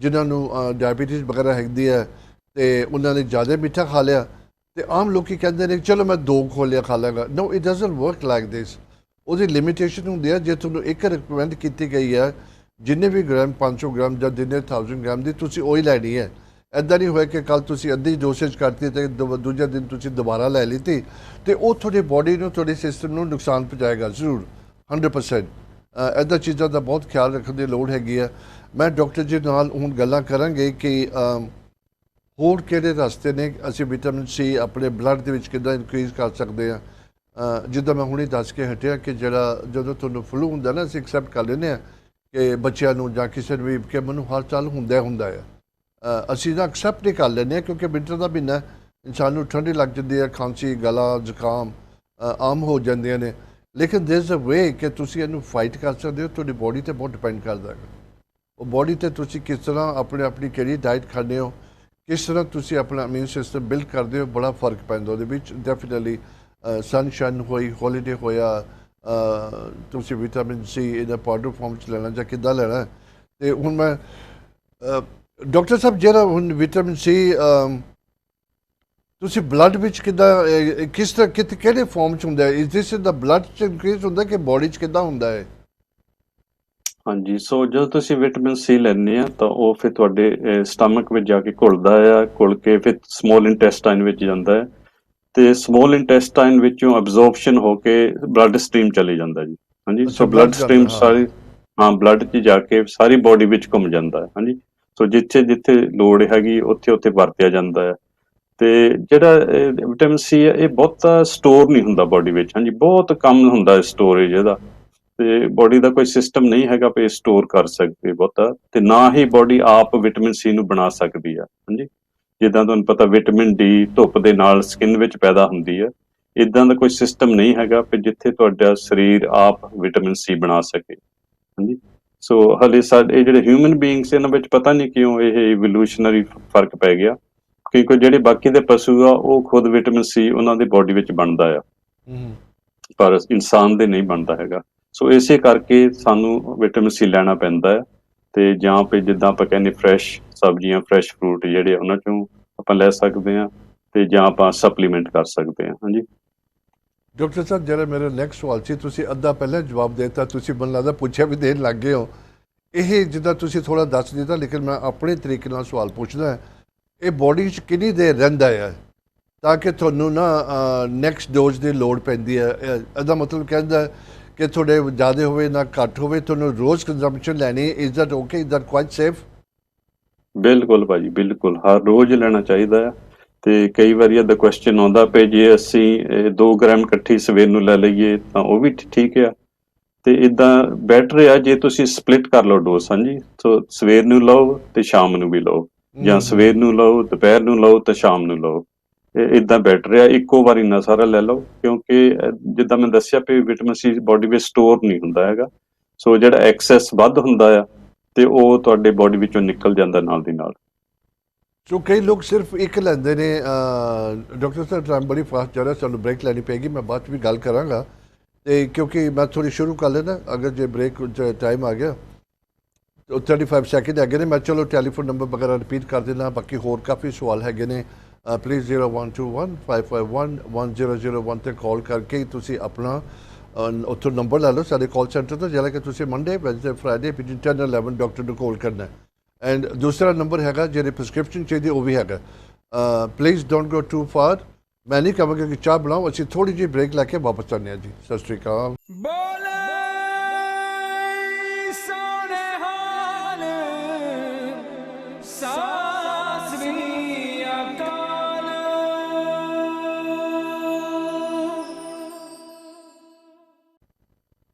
ਡਾਕਟਰ ਬੈਂਸ ਦੇ ਨਾਲ, ਰਾਜ ਬੈਂਸ ਦੇ ਨਾਲ ਅਸੀਂ ਵਿਟਾਮਿਨ ਸੀ ਬਾਰੇ ਗੱਲ ਕਰਦੇ ਹਾਂ। ਮੈਂ ਹਮੇਸ਼ਾ ਹਰ ਦਫਾ ਕਹਿੰਦਾ ਹੁੰਦਾ ਕਿ ਪਲੀਜ਼ ਇੱਦਾਂ ਦੇ ਪ੍ਰੋਗਰਾਮ ਹਮੇਸ਼ਾ ਵਾਚ ਕਰਿਆ ਕਰੋ, ਬੜੇ ਐਜੂਕੇਸ਼ਨਲ, ਬੜੇ ਇਨਫੋਰਮੇਟਿਵ ਹੁੰਦੇ ਨੇ। ਤੁਹਾਨੂੰ ਘਰ ਬੈਠਿਆਂ ਨੂੰ ਮੁਫਤ ਸਲਾਹ ਮਿਲ ਜਾਂਦੀ ਹੈਗੀ ਆ, ਤੁਹਾਨੂੰ ਫਿਰ ਪਤਾ ਲੱਗ ਜਾਂਦਾ ਕਾਫੀ ਚੀਜ਼ਾਂ ਤੁਸੀਂ ਪਿਕ ਕਰ ਸਕਦੇ ਹੋ। ਜੇ ਮੈਨੂੰ ਇੱਦਾਂ ਫੀਲ ਹੋ ਰਿਹਾ ਮੇ ਵੀ ਐਸੇ ਕਰਕੇ ਹੁੰਦਾ ਹੋਏਗਾ, ਮੇ ਵੀ ਮੈਂ ਵਿਟਾਮਿਨ ਸੀ ਨਹੀਂ ਲੈਂਦਾ ਸੀ, ਮੈਨੂੰ ਲੈਣੀ ਕਰਨੀ ਸ਼ੁਰੂ ਚਾਹੀਦੀ ਹੈ। ਜੋ ਵੀ ਤੁਸੀਂ ਪ੍ਰੋਗਰਾਮ ਦੇਖ ਕੇ ਸ਼ੁਰੂ ਕਰਨਾ ਚਾਹੋਗੇ, ਮੈਂ ਫਿਰ ਰਿਪੀਟ ਕਰਾਂਗਾ ਕਿ ਪਲੀਜ਼ ਤੁਸੀਂ ਆਪਣੇ ਡਾਕਟਰ ਨੂੰ ਪੁੱਛ ਕੇ ਉਹਨੂੰ ਕੰਸਲਟ ਕਰਕੇ ਸ਼ੁਰੂ ਕਰਿਓ। ਜੋ ਅਸੀਂ ਚੀਜ਼ਾਂ ਰਿਕਮੈਂਡ ਕਰਦੇ ਤੇ ਜਨਰਲ ਲੋਕਾਂ ਲਈ ਹੈਗੇ ਨੇ, ਜਿਹੜੇ ਬਿਮਾਰੀਆਂ ਲੋਕਾਂ ਨੂੰ ਹੁੰਦੀਆਂ ਉਹਦੇ ਨਾਲ ਉਹਨੂੰ ਸ਼ਾਇਦ ਨਾ ਸੂਟ ਕਰਨ। ਤੇ ਜਿੱਦਾਂ ਮੈਂ ਹੁਣੇ ਤੁਹਾਨੂੰ ਕਹਿ ਕੇ ਹਟਿਆ ਸੀ ਤੁਹਾਨੂੰ ਕਿ ਤੁਸੀਂ ਕੋਈ ਵੀ ਨਾ ਕੋਈ ਸਵਾਲ ਹੁੰਦਾ ਤੁਸੀਂ ਸਾਨੂੰ ਪੁੱਛਦੇ, ਸਾਨੂੰ ਹੁਣੇ ਇੱਕ ਸਵਾਲ ਆਇਆ, ਉਹ ਮੈਂ ਡਾਕਟਰ ਸਾਹਿਬ ਨੂੰ ਪੁੱਛਦਾ। ਬ੍ਰੇਕ ਤੋਂ ਜਾਣ ਤੋਂ ਮੈਂ ਪਹਿਲਾਂ ਕਿਹਾ ਸੀ ਕਿ ਤੁਸੀਂ ਥੋੜ੍ਹੀ ਜਿਹੀ ਬ੍ਰੇਕ ਲੈਂਦਾ, ਤੁਸੀਂ ਚਾਹ ਪੀ ਕੇ ਆਵੋ। ਉਹ ਵੀ ਤਾਂ ਗਲਤ ਗੱਲ ਹੈ, ਕਿਉਂਕਿ ਡਾਕਟਰ ਜੀ ਮੈਨੂੰ ਗੁੱਸੇ ਹੋਣਗੇ ਕਿ ਮੈਂ ਲੋਕਾਂ ਨੂੰ ਚਾਹ ਪੀਣ ਤੋਂ ਬੰਦ ਕਰਦਾ ਤੇ ਤੂੰ ਲੋਕਾਂ ਨੂੰ ਕਹਿੰਦਾ ਚਾਹ ਦਾ ਕੱਪ ਬਣਾ ਲਓ। ਡਾਕਟਰ ਜੀ ਵੈਲਕਮ ਬੈਕ ਅਗੇਨ। ਬੜੀ ਸੋਚ ਕੇ ਗੱਲ ਕਰਨੀ ਪਈ, ਇੱਕ ਦਫਾ ਜ਼ਬਾਨ ਨੂੰ ਨਿਕਲ ਜਾਂਦੀ ਹੈ, ਬੰਦਾ ਸੋਚੇ ਅਨਸੋਚੇ ਗੱਲ ਕਰ ਲੈਂਦਾ ਹੈ। ਹਾਂਜੀ, ਤੁਸੀਂ ਏਦਾਂ ਕਹਿਣਾ ਸੀ ਕੋਈ ਫਰੂਟ ਖਾ ਕੇ ਆਓ ਜਾਂ ਵਿਟਾਮਿਨ ਸੀ ਦਾ ਸਪਲੀਮੈਂਟ ਲੈ ਕੇ ਆਓ ਜਾਂ ਵਿਟਾਮਿਨ ਸੀ ਪੀ ਕੇ ਆਵੋ ਫਟਾਫਟ ਜਾ ਕੇ। ਡਾਕਟਰ ਸਾਹਿਬ ਐਗਜ਼ੈਕਟਲੀ। ਇੱਕ ਦੇਖੋ, ਮੈਂ ਜਿੱਦਾਂ ਕਿਹਾ ਸੀਗਾ ਲੋਕਾਂ ਨੂੰ ਕਿ 0121 551 1001 ਤੇ ਕਾਲ ਕਰੋ। ਅਰਜੈਂਟ ਮੈਸੇਜ ਤੁਸੀਂ ਸਾਡੇ ਕਾਲ ਸੈਂਟਰ ਦੱਸ ਦਿਓ। ਤੇ ਹੁਣੀ ਸਾਨੂੰ ਇੱਕ ਕਾਲ ਆਇਆ। ਡਾਕਟਰ ਸਾਹਿਬ ਕੋਈ 38 ਸਾਲਾਂ ਦਾ ਆਪਣਾ ਆਦਮੀ ਹੈਗਾ, very very active, full of energy, ਕਿਸੇ ਤਰ੍ਹਾਂ ਦੀ ਬਿਮਾਰੀ ਕੋਈ ਇੱਦਾਂ ਦਾ ਨਹੀਂ ਹੈਗਾ, ਪਰ ਉਹਨੇ ਰੀਸੈਂਟਲੀ ਹੀ started feeling very lifeless and very tired, ਜਿੱਦਾਂ ਜਾਨ ਜੀ ਨਹੀਂ ਹੁੰਦੀ। ਇਹ ਕਿਉਂ ਇੱਦਾਂ ਸ਼ੁਰੂ ਹੋ ਗਿਆ? ਹਾਂ, ਇੱਕ ਚੀਜ਼ ਹੋ ਸਕਦੀ, ਇਹ ਨਹੀਂ ਕਿ ਮੈਂ ਆਪ ਖੁਦ ਦੱਸਦਾ ਕਿ ਕੀ ਹੋ ਸਕਦਾ, ਕਿਉਂਕਿ ਅਸੀਂ ਲੋਕਡਾਊਨ ਦੇ ਵਿੱਚ ਸਾਡੀ ਐਕਟੀਵਿਟੀ ਘੱਟ ਗਈ ਹੈਗੀ ਆ, ਬੋਡੀ ਉਧਰ ਨੂੰ ਕਿਤੇ ਹੋਰ ਮੋੜ 'ਚ ਚਲੇ ਗਈ ਆ। ਇਜ਼ ਦੈਟ ਵੀ could be one of the reasons as well? ਉਹ ਤੁਸੀਂ ਆਪਣਾ ਵੀ ਦੱਸੋ। ਨਹੀਂ, ਇਦਾਂ ਵੀ ਹੋ ਸਕਦਾ ਭਾਜੀ, ਕਿਉਂਕਿ ਲੋਕਡਾਊਨ ਕਰਕੇ ਬਹੁਤ ਹੀ ਸਾਈਕੋਲੋਜੀਕਲੀ ਅਸਰ ਹੋਇਆ ਲੋਕਾਂ ਤੇ ਕਈ ਲੋਕੀ ਡਿਪਰੈਸ਼ਨ ਵਿੱਚ ਚਲੇ ਗਏ ਆ। ਤੇ ਜਦੋਂ ਉਹਨਾਂ ਦੇ ਡਿਪਰੈਸ਼ਨ ਚਲੇ ਜਾਂਦੇ ਫਿਰ ਉਹਨਾਂ ਦਾ ਦਿਲ ਨਹੀਂ ਕਰਦਾ ਕੁਝ ਕਰਨੇ ਨੂੰ, ਭੁੱਖ ਨਹੀਂ ਲੱਗਦੀ ਹੈਗੀ ਤੇ ਥਕਾਵਟ ਮਹਿਸੂਸ ਕਰਦੇ ਆ। ਸੋ ਇਹਦਾ ਬਹੁਤ ਹੀ ਅਸਰ ਹੋ ਰਿਹਾ ਲੋਕਡਾਊਨ ਦਾ। It could be a cause, ਹਾਂਜੀ। ਕਿਉਂਕਿ ਉਹ ਪਹਿਲਾਂ ਬਹੁਤ ਐਕਟਿਵ ਸੀ, ਬੰਦਾ ਬਹੁਤ ਸੋਸ਼ਲਾਈਜ਼ ਕਰਦਾ ਸੀ, ਹੁਣ ਉਹ ਕਰ ਨਹੀਂ ਸਕਦਾ ਸੋਸ਼ਲਾਈਜ਼, ਬਾਹਰ ਜਾ ਨਹੀਂ ਸਕਦਾ, ਆਪਣੇ ਮਿੱਤਰਾਂ ਨੂੰ ਮਿਲ ਨਹੀਂ ਸਕਦਾ ਤੇ ਆਪਣੀ ਫੈਮਿਲੀ ਨੂੰ ਰਿਲੇਟਿਵਸ ਨੂੰ ਮਿਲ ਨਹੀਂ ਸਕਦੇ। ਤੇ ਇਹ ਤਾਂ ਬਹੁਤ ਅਸਰ ਲੋਕਾਂ ਤੇ ਹੋ ਰਿਹਾ ਤੇ ਬਹੁਤੇ ਲੋਕੀ ਡਿਪਰੈਸ਼ਨ ਵਿੱਚ ਜਾ ਰਹੇ ਆ। ਤੇ ਹੋ ਸਕਦਾ ਵੀ ਮਾਈਲਡਲੀ ਸ਼ੁਰੂ ਹੁੰਦਾ ਪਹਿਲਾਂ ਡਿਪਰੈਸ਼ਨ, ਜਿਹੜਾ ਫਿਰ ਹੌਲੀ ਹੌਲੀ ਵੱਧਦਾ ਰਹਿੰਦਾ। ਤੇ ਬਾਕੀ ਹੋਰ ਕਈ ਕਾਜ਼ ਹੋ ਸਕਦੇ ਇਹਦੇ, ਹਾਂਜੀ। ਜਿੱਦਾਂ ਵੀ ਜਿਹੜਾ ਥਾਇਰੋਇਡ ਗਲੈਂਡ ਆ ਉਹ ਇੱਕਦਮ ਕਈ ਵਾਰੀ ਇਨਐਕਟਿਵ ਹੋ ਜਾਂਦਾ, ਜਾਂ ਉਹਦੇ ਥੋੜ੍ਹੀ ਜਿਹੀ ਉਹਦੀ ਫੰਕਸ਼ਨ ਜਿਹੜੀ ਘਟ ਜਾਂਦੀ ਆ, ਹਾਂਜੀ, ਹਾਈਪੋਥਾਇਰੋਇਡਿਜ਼ਮ। ਤੇ ਉਹਦੇ ਨਾਲ ਬਹੁਤ ਹੀ ਅਸਰ ਪੈਂਦਾ ਬੰਦੇ ਤੇ ਉਹਦੇ ਨਾਲ ਬਹੁਤ ਥਕਾਵਟ ਮਹਿਸੂਸ ਹੁੰਦੀ ਹੈ। ਤੇ ਜਾਂ ਤੁਹਾਡੇ ਜਿਹੜੇ ਰੈੱਡ ਬਲੱਡ ਸੈਲਸ ਆ ਉਹਨਾਂ ਵਿੱਚ ਆਇਰਨ ਘਟ ਜਾਂਦਾ ਹੈ, ਹਾਂਜੀ, ਆਇਰਨ ਦੀ ਘਾਟ ਹੋ ਜਾਂਦੀ, ਖਾਸ ਕਰਕੇ ਸਾਡੇ ਲੋਕਾਂ ਨੂੰ ਹੁੰਦੀ ਹੈ ਇਹ ਆਇਰਨ ਦੀ ਘਾਟ। ਤੇ ਉਹਦੇ ਨਾਲ ਥਕਾਵਟ ਬਹੁਤ ਹੀ ਬੰਦਾ ਮਹਿਸੂਸ ਕਰਦਾ ਹੈ। ਤੇ ਜਾਂ ਫਿਰ ਹੋ ਸਕਦਾ ਵੀ ਕੋਈ ਵਾਇਰਸ ਇਨਫੈਕਸ਼ਨ ਹੋ ਗਿਆ ਹੋਵੇ ਤੇ ਤੁਹਾਡੀ ਬੋਡੀ ਫਾਈਟ ਕਰ ਰਹੀ ਹੈ, ਤਾਂ ਵੀ ਇੱਕਦਮ ਬੰਦਾ ਬਹੁਤ ਟਾਇਰਡ ਫੀਲ ਕਰਦਾ ਰਹਿੰਦਾ। ਡਾਕਟਰ ਸਾਹਿਬ ਤੁਸੀਂ ਕਾਫੀ ਉਹਦੇ ਰੀਜ਼ਨ ਦੱਸੇ ਨੇ ਕਿ ਇਹ ਵੀ ਹੋ ਸਕਦਾ, ਉਹ ਵੀ ਹੋ ਸਕਦਾ ਹੈ, ਲੇਕਿਨ ਹੁਣ ਜੇ ਜਿਨ੍ਹਾਂ ਦਾ ਕਾਲ ਆਇਆ ਸੀਗਾ ਉਹਨਾਂ ਨੂੰ ਸਾਰਿਆਂ ਨੂੰ ਪਹਿਲਾਂ ਥੋੜ੍ਹੀ ਜਿਹੀ ਆਪਣੀ ਸਿਸਟਮ ਬੂਸਟ ਕਰਨ ਲਈ ਕੀ ਕਰਨਾ ਚਾਹੀਦਾ? ਅਗਰ ਉਹਦੇ ਨਾਲ ਹੈਲਪ ਹੋ ਜੀ ਠੀਕ ਹੈ, otherwise you will have to consult ਜਿੱਦਾਂ ਭਾਜੀ ਡਾਕਟਰ ਨੂੰ, ਜਾਂ ਤੁਸੀਂ ਆਪਣੇ GP ਨੂੰ ਗੱਲ ਕਰਨੀ ਪਏਗੀ ਜ਼ਰੂਰ, because it could B any other reason ਜੋ ਡਾਕਟਰ ਨੇ ਡਿਸਕ੍ਰਾਈਬ ਕੀਤੇ ਨੇ। ਹੁਣ ਸਿੰਪਲਿਸਿਟੀ ਦੇ ਨਾਲ ਕੀ ਕਰ ਸਕਦੇ ਨੇ? What can you do to feel little better? ਹਾਂਜੀ, ਸੋ ਨੰਬਰ 1 ਹੈ ਤੇ ਆਪਣਾ ਫੁੱਲ ਬਲੱਡ ਟੈਸਟ ਕਰਾਵੇ। ਹਾਂਜੀ, ਤੇ ਨਾਲ ਆਪਾਂ ਜਿੱਦਾਂ ਕਹਿੰਦੇ ਆ ਇੱਕ ਵਿਟਾਮਿਨ ਐਂਡ ਮਿਨਰਲ, ਹਾਂਜੀ, multi vitamins multi mineral supplement ਲਵੇ। ਉਹਦੇ ਵਿੱਚ ਸਾਰੇ ਵਿਟਾਮਿਨਸ ਤੇ ਮਿਨਰਲ ਮਿਲ ਜਾਣਗੇ। ਤੇ ਐਕਸਟਰਾ ਵਿਟਾਮਿਨ C ਮੈਂ ਰეკਮੈਂਡ ਕਰੂੰਗਾ ਉਹਨਾਂ ਨੂੰ ਜ਼ਰੂਰ ਲਵੇ। ਹਾਂਜੀ, ਤੇ ਮੈਂ ਰეკਮੈਂਡ ਕਰੂੰਗਾ ਵੀ 1 ਗ੍ਰਾਮ ਟਵਾਈਸ ਡੇ, ਤੇ ਪਰ ਹੌਲੀ ਹੌਲੀ ਉਹਦਾ ਡੋਜ਼ ਵਧਾਵੇ, ਇੱਕਦਮ ਨਾ ਬਹੁਤਾ ਡੋਜ਼ ਲੈਣ ਲੱਗ ਪਵੇ, ਕਿਉਂਕਿ ਬਾਡੀ ਨੂੰ ਯੂਜ਼ ਟੂ ਹੋਣਾ ਪੈਂਦਾ ਹੈ। ਤੇ ਮੈਂ ਉਹਦਾ ਰეკਮੈਂਡ ਕਰੂੰਗਾ ਭਾਈ ਅਲਟੀਮੇਟਲੀ ਉਹ 1 ਗ੍ਰਾਮ ਸਵੇਰ ਨੂੰ, 1 ਗ੍ਰਾਮ ਸ਼ਾਮ ਨੂੰ ਲਵੇ। ਡਾਕਟਰ ਸਾਹਿਬ, ਜਿੱਦਾਂ ਇਮਿਊਨ ਸਿਸਟਮ ਬਿਲਡ ਕਰਨਾ, ਤੁਸੀਂ ਸਟਰੋਂਗ ਕਰਨਾ, ਫਟੀਕ ਤੁਸੀਂ ਫੀਲ ਕਰਦੇ ਹੋ, ਟਾਈਟ ਤੁਸੀਂ ਵਿਟਾਮਿਨ C ਲੈਣੇ, ਫਰਕ ਪੈਂਦਾ। ਹੁਣ ਆਇਰਨ ਦੇ ਵਿੱਚ ਬੀਇੰਗ ਅ ਵੈਜੀਟੇਰੀਅਨ, ਆਇਰਨ ਦੇ ਨਾਲ ਕੀ ਲੈਣਾ ਪੈਂਦਾ ਕਿ ਉਹਨੂੰ ਇਨਕਰੀਜ਼ ਕਰ ਸਕਦਾ ਆਪਣਾ? ਵਿਟਾਮਿਨ C ਜੀ, ਵਿਟਾਮਿਨ C ਆਇਰਨ ਨੂੰ ਅਬਜ਼ੋਰਪਸ਼ਨ ਲਈ ਚਾਹੀਦਾ ਆ। ਹਾਂ ਹਾਂ। ਹਾਂਜੀ, ਤਾਂ ਕਈ ਵਾਰੀ GP vitamin iron tablets prescribe ਕਰ ਦਿੰਦੇ ਆ, ਤੇ ਉਹ ਆਇਰਨ ਟੈਬਲੇਟਸ ਅਨਫੋਰਚੂਨੇਟਲੀ ਉਹ ਸਾਰਿਆਂ ਨੂੰ ਪਚਦੇ ਨਹੀਂ ਗੇ। ਹਾਂਜੀ, ਕਿਸੇ ਨੂੰ ਕੌਨਸਟੀਪੇਸ਼ਨ ਹੋ ਜਾਂਦੀ ਹੈ ਉਹਨਾਂ ਦੇ ਨਾਲ, ਕਿਸੇ ਨੂੰ ਲੂਸ ਮੋਸ਼ਨਸ ਹੋ ਜਾਂਦੇ ਆ, ਤੇ ਕਿਸੇ ਨੂੰ ਗਰਮੀ ਮਹਿਸੂਸ ਕਰਦੇ ਆ। ਤੇ ਪਰ ਉਹ ਐਕਚੁਅਲੀ 200 ਮਿਲੀਗ੍ਰਾਮ ਦੇ ਹੁੰਦੇ ਟੈਬਲੇਟਸ ਜਿਹੜੇ ਪ੍ਰਿਸਕ੍ਰਾਈਬ, ਕੋਈ ਕਾਫੀ ਹਾਈ ਡੋਜ਼ ਆ। ਤੇ ਪਰ ਉਹ ਇੰਨਾ ਐਬਜ਼ੋਰਪਸ਼ਨ ਨਹੀਂ ਹੁੰਦੀ ਹੈਗੀ ਬਾਡੀ ਨੂੰ, ਬਾਡੀ ਇੰਨੀ ਚੱਕਦੀ ਨਹੀਂ, ਇਸੇ ਕਰਕੇ ਫਿਰ ਉਹ ਤੁਹਾਡੇ ਡਾਈਜੈਸਟਿਵ ਸਿਸਟਮ ਨੂੰ ਖਰਾਬ ਕਰਦੇ ਆ। ਤੇ ਐਬਜ਼ੋਰਪਸ਼ਨ ਦੇ ਹੋਣ ਲਈ ਵਿਟਾਮਿਨ C ਜ਼ਰੂਰੀ ਆ। ਵਿਟਾਮਿਨ C ਉਹਦੀ ਹੈਲਪ ਕਰਦੀ ਆਇਰਨ ਜਿਹੜਾ ਸਰੀਰ ਚੱਕ ਸਕੇ। ਡਾਕਟਰ ਸਾਹਿਬ, ਜਦੋਂ ਦੇਖਿਆ ਕਿ ਬੰਦਿਆਂ ਦੇ ਨਾ ਜਦੋਂ ਬਹੁਤ ਆਇਰਨ ਦਾ ਫਰਕ ਪੈ ਜਾਂਦਾ ਹੈ, ਉਹਦੇ ਇੰਜੈਕਸ਼ਨ ਲੱਗਦੇ ਨੇ, ਤੇ ਉਹ ਐਕਸਟ੍ਰੀਮ ਕੇਸ ਹੋ ਜਾਂਦਾ ਉਹਦੇ। ਹਾਂਜੀ, ਬਹੁਤ ਜ਼ਿਆਦਾ ਹੀ ਘਟ ਜਾਂਦਾ ਆਇਰਨ, ਤੇ ਫਿਰ ਉਹ ਟੀਕਾ ਲਾਉਣਾ ਪੈਂਦਾ। ਤੇ ਹਾਂਜੀ, ਇਮੀਡੀਏਟਲੀ ਬੂਸਟ ਹੁੰਦਾ ਉਹਦੇ ਨਾਲ ਹੈ? ਹਾਂ, ਇਮੀਡੀਏਟਲੀ ਬੂਸਟ ਹੋ ਜਾਂਦਾ ਆਇਰਨ ਫਿਰ ਲੈਵਲ। ਹਾਂਜੀ, ਬਿਲਕੁਲ। ਤੇ ਕੋਈ ਵੈਜੀਟੇਰੀਅਨ ਹੋਵੇ, ਉਹਦੇ ਨਾਲ ਕੋਈ ਇਲਾਜ ਦੇ ਵਿੱਚ ਫਰਕ ਤਾਂ ਨਹੀਂ ਪੈਂਦਾ ਕਿ ਬੀਇੰਗ ਅ ਵੈਜੀਟੇਰੀਅਨ? ਨਹੀਂ, ਫਿਰ ਇਲਾਜ ਤਾਂ ਉਹੀ ਹੋਣਾ ਭਾਜੀ, ਜਦੋਂ ਕਮੀ ਜ਼ਿਆਦਾ ਹੋ ਗਈ ਕਿਸੇ ਚੀਜ਼ ਦੀ, ਉਹ ਫਿਰ ਕੁਇਕੈਸਟ ਵੇ ਤਾਂ ਇਹੀ ਆ ਵੀ ਉਹ ਬਲੱਡ ਵਿੱਚ ਸਿੱਧਾ ਨਾ ਇੰਜੈਕਸ਼ਨ ਲਾ ਦਿਓ। ਹਾਂਜੀ, ਚਲੋ, ਆਈ ਹੋਪ ਜਿਨ੍ਹਾਂ ਨੇ ਕਾਲ ਕੀਤਾ ਸੀ ਉਹਨਾਂ ਨੂੰ ਥੋੜ੍ਹਾ ਜਵਾਬ ਮਿਲ ਗਿਆ। ਪਲੀਜ਼ ਤੁਸੀਂ ਜਿੱਦਾਂ ਡਾਕਟਰ ਸਾਹਿਬ ਨੇ ਦੱਸਿਆ ਕੀ ਕਰਨਾ ਆਪਣਾ ਸ਼ੁਰੂ ਕਰੋ, ਡਾਕਟਰ ਨੂੰ ਪੁੱਛ ਕੇ ਕਰਿਓ, ਆਪਣੇ GP ਨੂੰ 1-2 ਵੀਕ ਖਾ ਕੇ ਦੇਖੋ, ਨਹੀਂ ਪਿਆ ਤੇ ਤੁਸੀਂ ਜ਼ਰੂਰ ਫਰਦਰ ਆਪਣਾ ਟੈਸਟ ਵਗੈਰਾ ਕਰਾਓ, ਆਪਣਾ ਬਲੱਡ ਟੈਸਟ ਕਰਾਓ। ਬੜੀ ਦਫਾ ਹੁੰਦਾ ਕਿ ਬਲੱਡ ਟੈਸਟ ਦੇ ਵਿੱਚ ਕਈ ਦਫਾ ਰਿਪੋਰਟ ਨਹੀਂ ਵੀ ਨਿਕਲਦੀ ਹੁੰਦੀ, ਬਹੁਤ ਦਫਾ ਨਹੀਂ ਪਤਾ ਲੱਗਦਾ। ਡਾਕਟਰ ਸਾਹਿਬ ਠੀਕ ਹੈ ਕਿ ਨਹੀਂ, ਨਾ ਗੱਲ ਹੈ?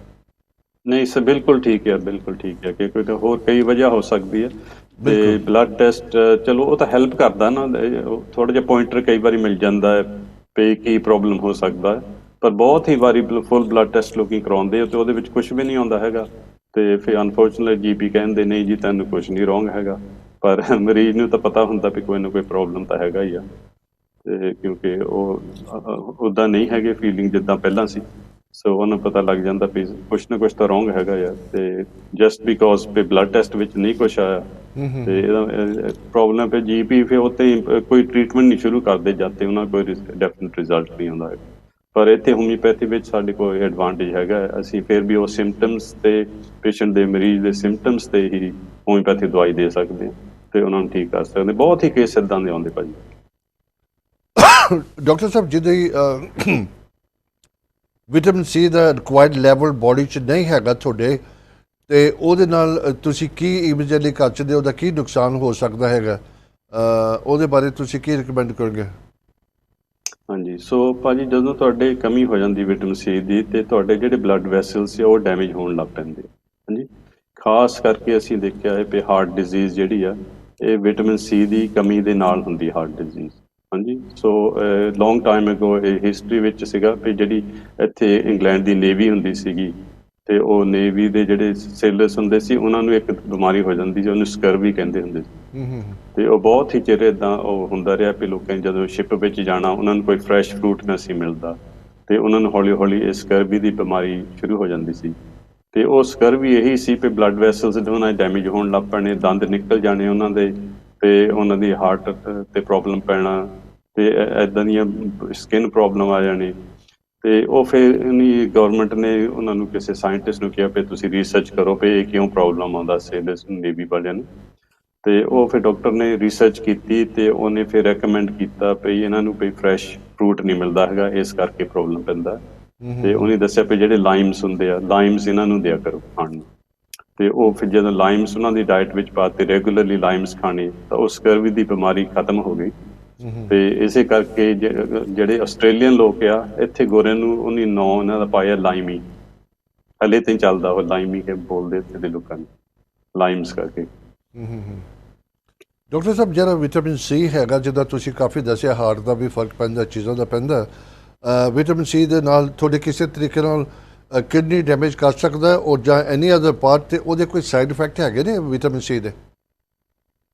ਤੇ ਵਿਟਾਮਿਨ ਸੀ ਦੇ ਇਦਾਂ ਦੇ ਕੋਈ ਸਾਈਡ ਇਫੈਕਟ ਨਹੀਂ ਹੈਗੇ ਭਾਜੀ। ਨੋ, ਇਹ ਕੋਈ ਡੈਮੇਜ ਨਹੀਂ ਤੁਹਾਡੀ ਬਾਡੀ ਨੂੰ ਕਰੂਗਾ, ਸਿਰਫ ਬੈਨੀਫਿਟ ਹੋਊਗਾ।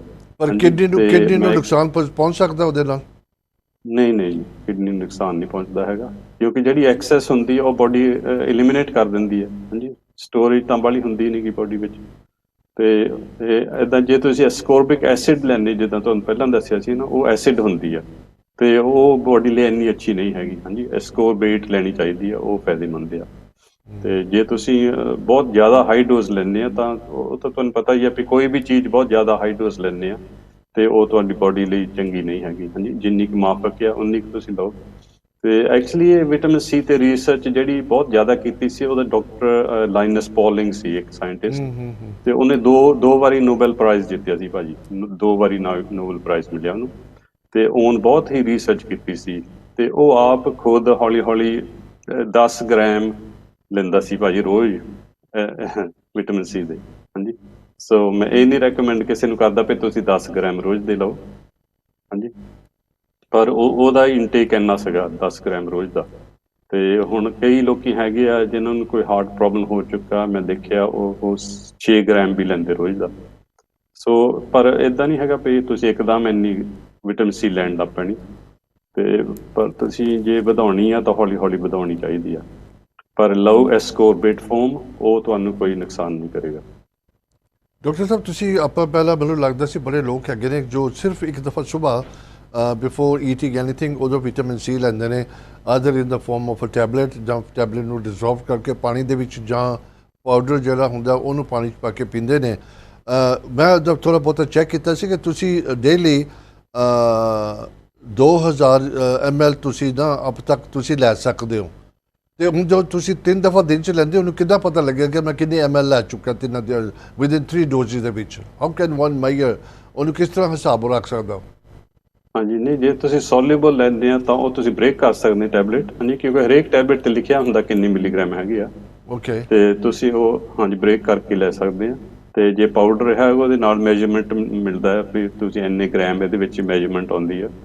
ਤੇ ਉੱਦਾਂ ਤੁਸੀਂ ਜਦੋਂ ਪਤਾ ਲੱਗ ਜਾਂਦਾ ਤੁਹਾਨੂੰ, ਰੈਗੂਲਰਲੀ ਲੈਂਦੇ ਆ ਵੀ ਕਿੰਨਾ ਕੁ ਪੈ ਜਾਂਦਾ, ਉਹ ਤਾਂ ਫਿਰ ਤੁਸੀਂ ਆਰਡੀਨਰੀ ਚਮਚੇ ਨਾਲ ਵੀ ਐਸਟੀਮੇਟ ਕਰ ਸਕਦੇ ਪਏ ਇੰਨਾ ਹੈਗਾ ਇਹਦੇ ਵਿੱਚ। ਹਾਂਜੀ, ਤੇ ਮੈਂ ਤੁਹਾਨੂੰ ਦੱਸਦਾ ਇੱਕ ਬੜੀ ਇੰਟਰਸਟਿੰਗ ਸਟੱਡੀ ਸੀਗੀ। ਤੇ ਉੱਥੇ ਇੱਕ ਡਾਕਟਰ ਸੀ ਵੀ ਉਹ ਜਿਹੜੇ ਕਿਡਨੀ ਡਾਇਲਿਸਿਸ ਹੁੰਦੀ ਜਿੱਥੇ ਨਾ, ਕਿ ਜਿਨ੍ਹਾਂ ਦੀ ਕਿਡਨੀ ਡੈਮੇਜ ਹੋ ਜਾਂਦੀ ਆ ਤੇ ਉਹ ਖੂਨ ਨੂੰ ਫਿਲਟਰ ਨਹੀਂ ਕਰਦੀ ਹੈਗੀ, ਉਹਨਾਂ ਨੂੰ ਫਿਰ 2-3 ਵਾਰੀ ਹਫ਼ਤੇ ਵਿੱਚ ਉੱਥੇ ਜਾਣਾ ਪੈਂਦਾ ਡਾਇਲਿਸਿਸ ਯੂਨਿਟ ਵਿੱਚ, ਬਿਲਕੁਲ। ਖੂਨ ਦੀ ਸਫਾਈ ਕਰਾਉਣ ਲਈ। ਹਾਂਜੀ, ਤੇ ਉਹਨੇ ਨੋਟ ਕੀਤਾ, ਇਸ ਡਾਕਟਰ ਨੇ, ਵੀ ਜਿਹੜੇ ਡਾਇਲਿਸਿਸ ਜਿਨ੍ਹਾਂ ਦੀ ਹੁੰਦੀ ਪੇਸ਼ੈਂਟ ਦੀ, ਉਹਨਾਂ ਦਾ ਜੋ ਬਲੱਡ ਟੈਸਟ ਕਰਦੇ ਉਹਦੇ ਵਿੱਚ ਕੁਛ ਜਿਹੜੇ ਰੈੱਡ ਬਲੱਡ ਸੈਲਸ ਹੁੰਦੇ, ਜਿਹੜੇ ਆਕਸੀਜਨ ਚੁੱਕਦੇ ਆ, ਉਹ ਥੋੜ੍ਹੇ ਜਿਹੇ ਡੈਮੇਜ ਹੋ ਜਾਂਦੇ ਆ। ਤੇ ਉਹਨੇ ਸਟੱਡੀ ਕੀਤੀ ਵੀ ਇਹ ਕਿਉਂ ਡੈਮੇਜ ਹੁੰਦੇ ਆ। ਹਾਂਜੀ, ਤੇ ਉਹਨੂੰ ਇਹ ਪਤਾ ਲੱਗਾ ਵੀ ਜਿਹੜਾ ਪਾਣੀ ਵਰਤਦੇ ਆ ਉਹ ਡਾਇਲਿਸਿਸ ਕਰਨ ਲਈ, ਉਹਦੇ ਵਿੱਚ ਕਲੋਰੀਨ ਹੁੰਦੀ ਹੈ ਜੀ। ਹਾਂਜੀ, ਤੇ ਜਿਹੜਾ ਕਲੋਰੀਨ ਆ ਉਹ ਰੈੱਡ ਬਲੱਡ ਸੈਲਸ ਨੂੰ ਡੈਮੇਜ ਕਰਦਾ ਆ। Okay okay. ਤੇ ਉਹ ਤੋਂ ਬਾਅਦ ਉਹਨੇ ਫਿਰ ਸ਼ੁਰੂ ਕਰ ਦਿੱਤਾ ਵੀ ਸਿਰਫ ਉਹੀ ਪਾਣੀ ਵਰਤਣਾ ਡਾਇਲਿਸਿਸ ਵਿੱਚ ਜਿਹਦੇ ਵਿੱਚ ਕਲੋਰੀਨ ਕੱਢਿਆ ਹੋਵੇ।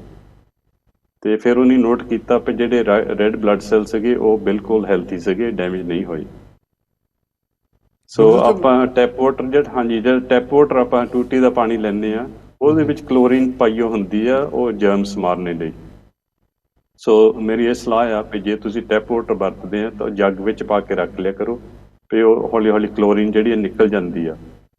ਜੇ ਤੁਸੀਂ ਜਲਦੀ ਵਰਤਣਾ ਚਾਹੁੰਦੇ ਆ ਤਾਂ ਉਹਦੇ ਵਿੱਚ ਥੋੜ੍ਹਾ ਜਿਹਾ ਵਿਟਾਮਿਨ ਸੀ ਪਾ ਦਿਓ, ਵਿਟਾਮਿਨ ਸੀ ਦੇ ਨਾਲ ਉਹ ਕਲੋਰੀਨ ਮਰ ਜਾਂਦੀ ਜੀ। ਓਕੇ, ਬੜੇ ਲੋਕ ਟੈਪ ਵਾਟਰ ਲਾਈਕ ਕਰਦੇ ਨੇ, ਬੋਤਲ ਪਾਣੀ ਨਾਲ ਰੋਜ਼ ਘਰ 'ਚ ਪੀਣਾ ਮੇ ਵੀ ਉਹਦੇ 'ਚ ਆਪਣੀ ਅਫੋਰਡ ਕਰਨ ਦੀ ਵੀ ਗੱਲ ਹੁੰਦੀ ਹੈ ਤੇ ਬਹੁਤ ਟੈਪ ਵਾਟਰ ਲੋਕ ਬਹੁਤ ਯੂਜ਼ ਕਰਦੇ ਨੇ। ਸੋ ਬੈਸਟ ਹੈਗਾ ਕਿ ਉਹਨੂੰ ਸਿੱਧਾ ਟੈਪ 'ਚੋਂ ਨਾ ਪੀਵੇ, ਉਹਨੂੰ ਤੁਸੀਂ ਜੱਗ 'ਚ ਪਾ ਕੇ ਰੱਖ ਲਓ, ਠੀਕ ਹੈ। ਹਾਂਜੀ ਦੈਟਸ ਰਾਈਟ। ਫਿਰ ਵਿਟਾਮਿਨ ਉਹ ਕਲੋਰੀਨ ਜਿਹੜਾ ਨਿਕਲ ਜਾਂਦਾ ਆ, ਜਾਂ ਤੁਸੀਂ ਫਿਲਟਰ ਕਰ ਲਿਓ ਕਰੋ, ਫਿਲਟਰ ਜੱਗ ਵੀ ਮਿਲਦੇ ਆ ਤੇ ਉਹਦੇ ਨਾਲ ਵੀ ਕਲੋਰੀਨ ਨਿਕਲ ਜਾਂਦੀ ਫਿਲਟਰ ਦੇ ਨਾਲ। ਡਾਕਟਰ ਸਾਹਿਬ ਤੁਸੀਂ ਪਾਣੀ ਦੀ ਗੱਲ ਕੀਤੀ ਡਾਇਲਿਸਿਸ ਦੇ ਵਿੱਚ ਕਿ ਉਹ ਉਹਨਾਂ ਨੂੰ ਇੱਦਾਂ ਦੀ ਚੀਜ਼ ਹੁੰਦੀ ਹੈ, ਬੜਾ ਅੱਛਾ ਲੱਗਿਆ। ਸਮਥਿੰਗ ਡਿਫਰੈਂਟ ਸਬਜੈਕਟ ਦੇ ਵਿੱਚ ਅਸੀਂ ਅੱਜ ਲਰਨ ਕੀਤਾ। ਹੁਣ ਕਈ ਲੋਕੀ ਨਾ ਬੜਾ, ਜਿੱਦਾਂ ਮੈਂ ਤੁਹਾਨੂੰ ਦੱਸਿਆ ਸੀ, ਸਿਟਰਸ ਫਰੂਟ ਹੋਇਆ, ਔਰੇਂਜਸ ਹੋਇਆ, ਔਰੇਂਜ ਜੂਸ ਹੋਇਆ, ਇੱਕ ਜਿਹੜਾ ਲੈਮਨ ਹੈਗਾ ਨਾ ਉਹ ਵੀ ਬੜਾ ਬੈਨੀਫੀਸ਼ੀਅਲ ਹੈਗਾ। ਅਗਰ ਜੇ ਤੁਸੀਂ ਉਹਨੂੰ ਗਰਮ ਪਾਣੀ 'ਚ ਪਾ ਲੈਂਦੇ ਹੋ, ਉਹ ਵਿਟਾਮਿਨ ਸੀ ਨੂੰ ਮਾਰ ਦਿੰਦਾ, ਕਿਲ ਕਰ ਦਿੰਦਾ। ਇਹਦੇ 'ਚ ਤੁਸੀਂ ਕੀ ਕਹਿਣਾ ਚਾਹੁੰਦੇ ਹੋ? ਹਾਂਜੀ ਭਾਜੀ ਸਹੀ ਗੱਲ ਹੈ। ਜਦੋਂ ਵਿਟਾਮਿਨ ਸੀ ਨੂੰ ਤੁਸੀਂ ਹੀਟ ਦਿੰਦੇ ਆ ਤਾਂ ਉਹ ਖਰਾਬ ਹੋ ਜਾਂਦੀ ਵਿਟਾਮਿਨ ਸੀ। ਸੋ ਹੀਟ ਨਹੀਂ ਕਰਨੀ ਚਾਹੀਦੀ ਕਦੇ ਵੀ ਵਿਟਾਮਿਨ ਸੀ। ਸੋ ਹਮੇਸ਼ਾ ਰੂਮ ਟੈਂਪਰੇਚਰ ਦੇ ਪਾਣੀ 'ਚ ਵਿਟਾਮਿਨ ਸੀ ਕੰਜ਼ਿਊਮ ਕਰਨਾ ਚਾਹੀਦਾ, ਨਾ ਕਿ ਵਾਰਮ ਕਰਕੇ ਪਾਣੀ, ਠੀਕ ਹੈ ਨਾ? That's right. ਹਾਂਜੀ ਬੋਇਲਿੰਗ ਵਾਟਰ ਵਿੱਚ ਨਾ ਪਾਓ ਕਦੇ ਵੀ। ਹਾਂਜੀ ਡਾਕਟਰ ਸਾਹਿਬ ਅਸੀਂ ਮੈਂ ਕਿੰਨੇ ਬੜੇ ਫਰੂਟ ਤੁਹਾਨੂੰ ਸੁਣਾ ਦਿੱਤੇ ਨੇ, ਅਬਾਊਟ ਡਜ਼ਨ ਕੀ ਤੁਸੀਂ ਖਾ ਸਕਦੇ ਹੋ ਜਿਨ੍ਹਾਂ 'ਚ ਵਿਟਾਮਿਨ ਸੀ ਹੈਗਾ। ਅਗੇਨ ਕਈ ਤੁਸੀਂ ਜਿੱਦਾਂ ਮੈਂਗੋ ਵੀ ਸੀਗਾ, ਇਹਦੇ ਵਿੱਚ ਪਪਾਇਆ ਹੈਗਾ, ਪਾਈਨਐਪਲ ਹੈਗਾ ਆ, ਸਟ੍ਰਾਬੇਰੀਜ਼ ਵਗੈਰਾ। Some of the fruits are very beneficial for vitamin C, but they might not be good for ਜਿਨ੍ਹਾਂ ਨੂੰ ਡਾਇਬੀਟੀਜ਼ ਹੈਗੀ ਆ। ਉਹ ਤੁਹਾਨੂੰ ਚੈੱਕ ਕਰਨਾ ਪਏਗਾ। ਲਿਮਿਟੇਸ਼ਨ ਵਿੱਚ ਖਾਓਗੇ ਤੇ ਮੈਨੂੰ ਲੱਗਦਾ ਨਹੀਂ ਨੁਕਸਾਨ ਕਰੇਗਾ। ਨੁਕਸਾਨ ਕਰਨਾ ਨਹੀਂ ਕਰਨਾ ਆਪਣੀ ਜੀਪੀ ਨੂੰ ਪੁੱਛ ਕੇ ਕਿੰਨਾ ਕੰਜ਼ਿਊਮ ਕਰ ਸਕਦਾ ਤੁਸੀਂ ਉਸ ਨਾਲ ਕਰੋ। ਡਾਕਟਰ ਸਾਹਿਬ ਫਰੂਟ ਦੇ ਇਲਾਵਾ ਮੇਰੀ ਲਿਸਟ ਦੇ ਵਿੱਚ ਸੀਗਾ ਬ੍ਰਸਲ ਸਪਰਾਊਟਸ, ਉਹ ਵੈਜੀਟੇਬਲ 'ਚ ਤੁਸੀਂ ਕਹਿ ਸਕਦੇ ਆ ਜਾਂਦਾ।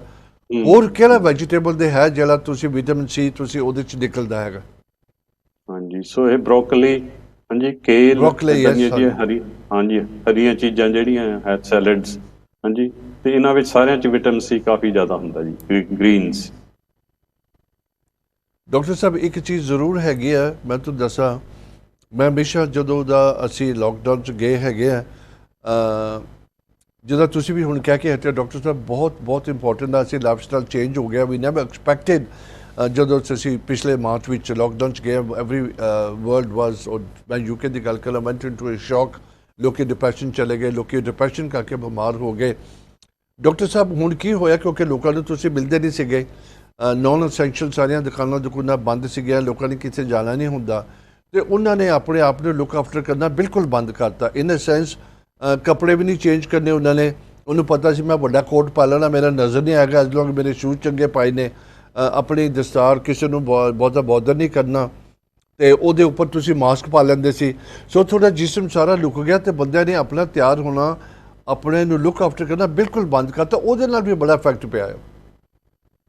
ਹਾਂਜੀ ਦੈਟਸ ਰਾਈਟ। ਸੋ ਆਪਾਂ ਇਹ ਡਿਸਕਸ ਕੀਤਾ ਸੀ ਕਿ ਪਿਛਲੀ ਵਾਰੀ ਵੀ, ਕਿਉਂਕਿ ਜਦੋਂ ਤੁਸੀਂ ਆਪਣਾ ਅਪੀਅਰੈਂਸ ਦਾ ਖਿਆਲ ਨਹੀਂ ਰੱਖਦੇ ਹੈਗੇ ਤਾਂ ਸਾਈਕੋਲੋਜਿਕਲੀ ਤੁਹਾਡੇ ਦਿਮਾਗੀ ਤੌਰ ਤੇ ਹੈ ਨਾ ਬੁਰਾ ਅਸਰ ਹੁੰਦਾ ਹੈ, ਤੇ ਹੈਲਥ ਵੀ ਖਰਾਬ ਹੀ ਹੁੰਦੀ ਤਕਰੀਬਨ, ਕਿਉਂਕਿ ਤੁਸੀਂ ਥੋੜ੍ਹਾ ਜਿਹਾ ਫਿਰ ਉਹ ਡਿਪਰੈਸ਼ਨ ਸਾਈਡ ਤੇ ਜਾਣ ਲੱਗ ਪੈਂਦੇ ਆ ਜੇ ਤੁਸੀਂ ਆਪਣਾ ਖਿਆਲ ਨਹੀਂ ਰੱਖਦੇ। ਤੇ ਡਿਪਰੈਸ਼ਨ ਇਦਾਂ ਦੀ ਚੀਜ਼ ਹੈ, ਉਹ ਹੌਲੀ ਹੌਲੀ ਵੱਧਦੀ ਜ਼ਿਆਦਾ ਖਰਾਬ ਹੋ ਜਾਂਦੀ ਹੈ। ਸੋ ਹਮੇਸ਼ਾ ਆਪਣਾ ਖਿਆਲ ਰੱਖਣਾ ਚਾਹੀਦਾ, ਆਪਣਾ ਰੂਟੀਨ ਖਰਾਬ ਨਾ ਕਰੋ ਤੇ ਆਪਣਾ ਖਿਆਲ ਰੱਖੋ, ਆਪਣੇ ਖੁਰਾਕ ਸੋਹਣੀ ਖਾਓ, ਫਿਰ ਵੀ ਆਪਣਾ ਕੱਪੜੇ ਫਿਰ ਵੀ ਸੋਹਣੇ ਪਹਿਨੋ, ਤੇ ਇਦਾਂ ਦੇ ਆਪਣੇ ਆਪ ਨੂੰ ਨਿਗਲੈਕਟ ਕਰਨ ਦੀ ਲੋੜ ਨਹੀਂ ਹੈਗੀ। ਜੀ ਬੜਾ ਇੰਪੋਰਟੈਂਟ ਹੈ ਓਨੈਸਟਲੀ। ਮੈਂ ਬਾਰ-ਬਾਰ ਕਹਿੰਦਾ ਨਾ ਕਿ ਜਦੋਂ ਤੁਸੀਂ ਉੱਠ ਕੇ ਸਿੱਧਾ ਤੁਸੀਂ ਬਾਥਰੂਮ ਜਾਂਦੇ ਹੋ, ਆਪਣਾ ਬਰਸ਼ ਵਗੈਰਾ ਕਰਕੇ ਆਪਣਾ ਸ਼ਾਵਰ ਵਗੈਰਾ ਲੈਂਦੇ ਹੋ, ਤਿਆਰ ਹੁੰਦੇ ਨਾ, ਇੱਕ ਜਿਸਮ ਇੱਦਾਂ ਦੀ ਚੀਜ਼ ਆ, ਜਦੋਂ ਤੁਸੀਂ ਉਦੋਂ ਸ਼ਾਵਰ ਲੈਂਦੇ ਹੋ ਤੁਸੀਂ ਇਮੀਡੀਏਟਲੀ ਬੈਟਰ ਐਕਟਿਵ ਫੀਲ ਕਰਨਾ ਸ਼ੁਰੂ ਕਰ ਦਿੰਦੇ ਹੋ। ਅਗਰ ਤੁਸੀਂ ਉੱਠ ਕੇ ਸਿੱਧਾ ਥੱਲੇ ਚਲੇ ਗਏ, ਬ੍ਰੇਕਫਾਸਟ ਖਾ ਲਈ, ਸੈਟੀ 'ਤੇ ਬੈਠ ਕੇ, ਡਾਕਟਰ ਸਾਹਿਬ ਉਹ ਤਾਂ ਤੁਸੀਂ ਥੱਲੇ ਜਾਈ, ਇਮਿਊਨ ਸਿਸਟਮ ਵੀਕ ਹੋ ਗਿਆ। ਜਿੱਦਾਂ ਉਹਨਾਂ ਦਾ ਆਪਣੇ ਭਾਈ ਸਾਹਿਬ ਦਾ ਫੋਨ ਆਇਆ ਸੀਗਾ ਕਿ ਮੈਂ ਹੁਣ ਬੜਾ ਟਾਇਰਡ ਫੀਲ ਕਰਦਾ, ਕਿਉਂਕਿ ਅਸੀਂ ਕੁਝ ਕੰਮ ਕਰਦੇ ਨਹੀਂ, ਸਾਰਾ ਦਿਨ ਖਾ ਲਿਆ ਬੈਠ ਲਏ। ਇਹ ਲਾਈਫ ਹੋ ਗਈ ਲਾਸਟ ਹੁਣ ਸਾਲ ਹੋ ਗਿਆ ਆਲਮੋਸਟ। ਹਾਂਜੀ ਅਨਫੋਰਚੂਨੇਟਲੀ ਇੱਦਾਂ ਬੋਡੀ ਥੋੜ੍ਹੀ ਜਿਹੀ ਲੇਜ਼ੀ ਹੋ ਜਾਂਦੀ ਫਿਰ, ਤੇ ਜਿੰਨੇ ਤੁਸੀਂ ਐਕਸਰਸਾਈਜ਼ ਜ਼ਿਆਦਾ ਕਰੂੰਗਾ ਉਨੀ ਬੋਡੀ ਐਕਟੀਵੇਟ ਰਹਿੰਦੀ, ਉਨੀ ਫਿਟ ਰਹਿੰਦੀ ਆ, ਤੇ ਵਿਟਾਮਿਨਸ ਮਿਨਰਲਸ ਚੁੱਕਦੀ ਆ। ਤੇ ਜੇ ਤੁਹਾਡਾ ਬਿਲਕੁਲ ਤੁਸੀਂ ਕੋਈ ਐਕਸਰਸਾਈਜ਼ ਨਹੀਂ ਕਰਦੇ ਹੈਗੇ ਤੇ ਸਾਰਾ ਦਿਨ ਬੈਠੇ ਹੀ ਰਹਿੰਦੇ ਟੀਵੀ ਦੇ ਮੂਹਰੇ, ਤੇ ਫਿਰ ਬੋਡੀ ਥੋੜ੍ਹੀ ਡੈਮੇਜ ਹੋਣ ਲੱਗ ਪੈਂਦੀ ਆ, ਕਿਉਂਕਿ ਐਕਸਰਸਾਈਜ਼ ਦੇ ਨਾਲ ਜਦੋਂ ਤੁਹਾਡੀ ਲੱਤਾਂ ਪੈਰਾਂ ਚੱਲਦੀਆਂ ਰਹਿੰਦੀਆਂ ਹੈ ਨਾ, ਤਾਂ ਤੁਹਾਡੇ ਜਿਹੜੇ ਟੌਕਸਿਨਸ ਆ ਉਹ ਬੋਡੀ ਵਿੱਚੋਂ ਨਿਕਲਦੇ ਰਹਿੰਦੇ ਆ। ਹਾਂਜੀ ਤੇ ਜੇ ਤੁਸੀਂ ਤੁਹਾਡੇ ਬੋਡੀਲੀ ਸਿਸਟਮਸ ਜਿਹੜੇ ਆ ਉਹ ਸਲੋ ਹੋ ਜਾਂਦੇ ਆ, ਫਿਰ ਟੌਕਸਿਨਸ ਨਿਕਲਦੇ ਨਹੀਂ ਸਰੀਰ ਚੋਂ। ਡਾਕਟਰ ਸਾਹਿਬ ਇੱਕ ਜ਼ਰੂਰ ਹੈਗਾ ਮੇਰੇ ਅਤੇ ਫਰੈਂਡ ਸਰਕਲ ਦੇ ਵਿੱਚ ਪਤਾ ਲੱਗਦਾ, ਕਿਉਂਕਿ ਲੋਕਾਂ ਦੇ ਪ੍ਰੋਗਰਾਮ ਦੇਖ ਕੇ ਜਾਂ ਆਪਣਾ ਸਟੱਡੀ ਕਰਕੇ ਆਪਣੇ ਵਿਟਾਮਿਨ ਸੀ ਨੂੰ ਪ੍ਰੋਪਰ ਕੰਟਰੋਲ ਕਰਕੇ ਰੱਖਦੇ ਨੇ, ਐਂਡ ਉਹਨਾਂ ਦੀ ਸਟੇਟਮੈਂਟ ਹੈਗੀ they feeling lot better. Vitamin C is not like a medication ਨਹੀਂ ਹੈਗੀ ਹੈ, ਇਟਸ ਅ ਸਪਲੀਮੈਂਟ ਹੈਗਾ ਜੋ ਕਿ ਤੁਹਾਨੂੰ ਹੈਲਥ ਸ਼ਾਪ ਤੇ ਸਾਰੇ ਪਾਸੇ ਮਿਲ ਜਾਂਦਾ ਹੈਗਾ। ਹਮੇਸ਼ਾ ਮੈਂ ਫਿਰ ਰਿਪੀਟ ਕਰਾਂਗਾ, ਪਲੀਜ਼ ਆਪਣੇ ਜੀਪੀ ਨੂੰ ਪੁੱਛ ਕੇ ਦਿਖਾ ਕੇ ਕਿ ਮੈਂ ਖਾਣਾ ਸ਼ੁਰੂ ਕਰਨਾ, ਇਹਦਾ ਕੋਈ ਨੁਕਸਾਨ ਹੈਗਾ, ਕਿੰਨਾ ਖਾ ਸਕਦਾ, ਕਿੰਨੇ ਡੋਜ਼ ਮੈਂ ਰੋਜ਼ ਲੈ ਸਕਦਾ। ਪਰ ਡਾਕਟਰ ਸਾਹਿਬ ਇਹਦਾ ਕੋਈ ਚਾਂਸ ਤਾਂ ਨਹੀਂ ਹੈਗਾ ਕਿ ਜੇ ਤੁਸੀਂ 3 ਦਫਾ ਦਿਨ 'ਚ ਲੈਂਦੇ ਹੋ ਕਿ ਬਹੁਤ ਐਕਸੈਸਿਵ ਹੋ ਗਿਆ ਤੁਹਾਡੀ ਬੋਡੀ 'ਚ, ਉਹਦਾ ਕੋਈ ਨੁਕਸਾਨ ਤਾਂ ਨਹੀਂ ਹੈ? ਨਹੀਂ ਭਾਜੀ, ਅਸੀਂ ਦੇਖਿਆ ਕੋਈ ਨੁਕਸਾਨ ਕਦੇ ਨਹੀਂ ਇਹਦਾ ਹੋਇਆ, ਤੇ ਕਦੇ ਕੋਈ ਬੁਰਾ ਰਿਜ਼ਲਟ ਨਹੀਂ ਵਿਟਾਮਿਨ ਸੀ ਦਾ ਆਇਆ ਭਾਜੀ। ਤੇ ਹੁਣ ਜਿਹੜੇ ਲੋਕੀ ਹੈਗੀ ਆ ਜਿਹੜੇ ਸ਼ਰਾਬ ਪੀਂਦੇ ਆ, ਹਾਂਜੀ, ਜਾਂ ਬਹੁਤ ਸਟ੍ਰੈਸਫੁਲ ਜੌਬ ਆ ਉਹਨਾਂ ਦੀ, ਜਾਂ ਸਿਗਰਟ ਪੀਂਦੇ ਆ, ਉਹਨਾਂ ਦੀ ਵਿਟਾਮਿਨ ਸੀ ਬੋਡੀ ਵਿੱਚ ਬਹੁਤ ਹੀ ਕਮ ਹੋ ਜਾਂਦੀ ਆ, ਕਰਕੇ ਉਹ ਚੀਜ਼ਾਂ ਪ੍ਰੋਸੈਸ ਕਰਨ ਲਈ ਤੁਹਾਡੀ ਬੋਡੀ ਵਿਟਾਮਿਨ ਸੀ ਚਾਹੀਦੀ ਆ, ਹਾਂਜੀ, ਉਹ ਯੂਜ਼ ਅਪ ਹੋ ਜਾਂਦੀ ਆ ਤੇ ਉਹਨਾਂ ਦੀ ਵਿਟਾਮਿਨ ਸੀ ਬਹੁਤ ਘਾਟ ਹੋ ਜਾਂਦੀ ਹੈ। ਤੇ ਤੁਹਾਨੂੰ ਪਤਾ ਹੀ ਵੀ ਇਦਾਂ ਦੇ ਲੋਕਾਂ ਦੇ ਬਿਮਾਰੀਆਂ ਜ਼ਿਆਦਾ ਪੈਦਾ ਹੁੰਦੀਆਂ, ਹਾਂਜੀ। ਸੋ ਜਿਹੜਾ ਇਹ ਟੌਕਸਿਨਸ ਆ ਤੁਹਾਡਾ ਲਿਵਰ ਪ੍ਰੋਸੈਸ ਕਰਦਾ ਹੈ, ਤੇ ਉਹ ਪ੍ਰੋਸੈਸ ਕਰਕੇ ਬਾਹਰ ਬੋਡੀ ਚੋਂ ਕੱਢਦਾ ਹੈ। ਉਹ ਇਹ ਫੰਕਸ਼ਨ ਕਰਨ ਲਈ ਵਿਟਾਮਿਨ ਸੀ ਦੀ ਲੋੜ ਉੱਥੇ ਪੈਂਦੀ ਹੈ, ਹਾਂਜੀ। ਸੋ ਜਿਹੜੇ ਵੀ ਇਦਾਂ ਦੀਆਂ ਚੀਜ਼ਾਂ ਵਰਤਦੇ ਉਹਨਾਂ ਨੂੰ ਵਿਟਾਮਿਨ ਸੀ ਸਮਝ ਕੇ ਜ਼ਿਆਦਾ ਲੈਣੀ ਚਾਹੀਦੀ ਹੈ, ਬਿਲਕੁਲ, ਕਿਉਂਕਿ ਬਹੁਤ ਜਲਦੀ ਕੰਮ ਹੋ ਜਾਂਦੀ ਹੈ। ਤੇ ਜਿਹੜੇ ਦਵਾਈਆਂ ਵੀ ਆਪਾਂ ਖਾਂਦੇ ਹਾਂ ਨਾ, ਜੀਪੀ ਨੇ ਪ੍ਰਿਸਕ੍ਰਾਈਬ ਕੀਤੀਆਂ ਐਲੋਪੈਥਿਕ ਦਵਾਈਆਂ, ਉਹ ਵੀ ਲਿਵਰ ਨੂੰ ਪ੍ਰੋਸੈਸ ਕਰਨੀਆਂ ਪੈਂਦੀਆਂ, ਹਾਂਜੀ। ਉਹਨੂੰ ਬ੍ਰੇਕ ਡਾਊਨ ਕਰਕੇ ਫਿਰ ਸਰੀਰ ਵਿੱਚੋਂ ਬਾਹਰ ਕੱਢਣਾ ਪੈਂਦਾ, ਤੇ ਇੱਥੇ ਵੀ ਵਿਟਾਮਿਨ ਸੀ ਦੀ ਲੋੜ ਪੈਂਦੀ ਆ, ਹਾਂਜੀ। ਤੇ ਤੁਹਾਨੂੰ ਪਤਾ ਹੈ ਕਿ ਜਿਹੜੇ ਬੱਚੇ ਹੁੰਦੇ ਉਹਨਾਂ ਦਾ ਬਹੁਤ ਘੱਟ ਡੋਜ਼ ਦੇਣਾ ਪੈਂਦਾ, ਕਿਉਂਕਿ ਉਹਨਾਂ ਦਾ ਪਾਵਰ ਲਿਵਰ ਦਾ ਇੰਨਾ ਨਹੀਂ ਹੁੰਦਾ ਬੱਚਿਆਂ ਦਾ। ਤੇ ਇਸੇ ਤਰ੍ਹਾਂ ਜਿਹੜੇ ਬਹੁਤ ਜ਼ਿਆਦਾ ਸਿਆਣੇ ਹੋ ਜਾਂਦੇ ਆ, ਉਹਨਾਂ ਦੇ ਵੀ ਲਿਵਰ ਦਾ ਫੰਕਸ਼ਨ ਘਟ ਜਾਂਦਾ ਹੈ, ਤੇ ਉਹ ਵੀ ਦਵਾਈਆਂ ਨੂੰ ਪ੍ਰੋਸੈਸ ਨਹੀਂ ਕਰ ਸਕਦੇ। ਉਹਨਾਂ ਦੀ ਵੀ ਫਿਰ ਕਈ ਵਾਰੀ ਡੋਜ਼ ਜਿਹੜੀ ਹੁੰਦੀ ਹੈ ਐਲੋਪੈਥਿਕ ਦਵਾਈ ਦੀ, ਉਹਨਾਂ ਨੂੰ ਘਟਾਉਣੀ ਪੈਂਦੀ ਹੈ। ਸੋ ਇਸ ਕਰਕੇ ਤੁਹਾਡੀਆਂ ਦਵਾਈਆਂ ਮੈਟਾਬੋਲਾਈਜ਼ ਕਰਨ ਲਈ ਉਹਦੇ ਵੀ ਵਿਟਾਮਿਨ ਸੀ ਦੀ ਲੋੜ ਹੈਗੀ ਜੀ। ਡਾਕਟਰ ਸਾਹਿਬ ਜਿਹਨੂੰ ਦੇਖੋ, ਜੇ ਮੈਂ ਹੁਣ ਗੱਲ ਥੋੜੀ ਸਾਈਡ ਤੇ ਲੈ ਕੇ ਜਾਵਾਂ, ਕੋਈ ਮਸ਼ੀਨਰੀ ਹੈਗੀ ਆ ਕਨਵੇਅਰ ਬੈਲਟ ਪ੍ਰੋਡਕਸ਼ਨ ਲਾਈਨ ਦੀ, ਉਹ 6 ਮਹੀਨੇ ਬੰਦ ਰਵੇ, ਉਹ ਜਦੋਂ ਤੁਸੀਂ ਦੁਬਾਰਾ ਸ਼ੁਰੂ ਕਰੋਗੇ ਉਸ ਤਰ੍ਹਾਂ ਨਹੀਂ ਚੱਲੇਗੀ ਜਦ ਤੱਕ ਤੁਸੀਂ ਉਹਨੂੰ ਮੁਰੰਮਤ ਨਹੀਂ ਕਰਦੇ। ਤੁਸੀਂ ਕਾਰ ਲੈ ਲਓ, ਤੁਸੀਂ 6 ਮਹੀਨੇ ਪੱਥਰਾਂ ਤੇ ਖੜੀ ਕਰ ਦਿਓ, ਉਹ ਵਾਪਸ ਸਟਾਰਟ ਕਰੋਗੇ, ਅੰਦਰ ਰਸਟ ਲੱਗ ਜਾਂਦਾ, ਉਹ ਉਸ ਤਰ੍ਹਾਂ ਨਹੀਂ ਚੱਲੇਗੀ, ਉਹਨੂੰ ਕੁਝ ਕਰਨਾ ਪਏਗਾ ਤਾਂ ਤੁਸੀਂ ਕਰੋਗੇ। ਤੇ ਇੱਦਾਂ ਦੀ ਚੀਜ਼ਾਂ, ਬੋਡੀ ਸੇਮ ਚੀਜ਼ ਹੈਗੀ ਹੈ, ਇੱਕ ਮਸ਼ੀਨਰੀ ਹੈ, ਇਹ ਖੜੀ ਹੋ ਜਾਏਗੀ ਤੇ ਇਹਨੂੰ ਰਸਟ ਲੱਗਣਾ ਸ਼ੁਰੂ ਹੋ ਜਾਏਗਾ। ਨਾਟ ਇਨ ਅ ਰੀਅਲ ਸੈਂਸ ਕਿ ਰਸਟ, ਤੁਸੀਂ ਟਾਇਰਡ ਫੀਲ ਕਰੋਗੇ, ਤੁਸੀਂ ਫਟੀਗ ਫੀਲ ਕਰੋਗੇ, ਇੱਦਾਂ ਦੀ ਗੱਲਾਂ ਹੁੰਦੀਆਂ।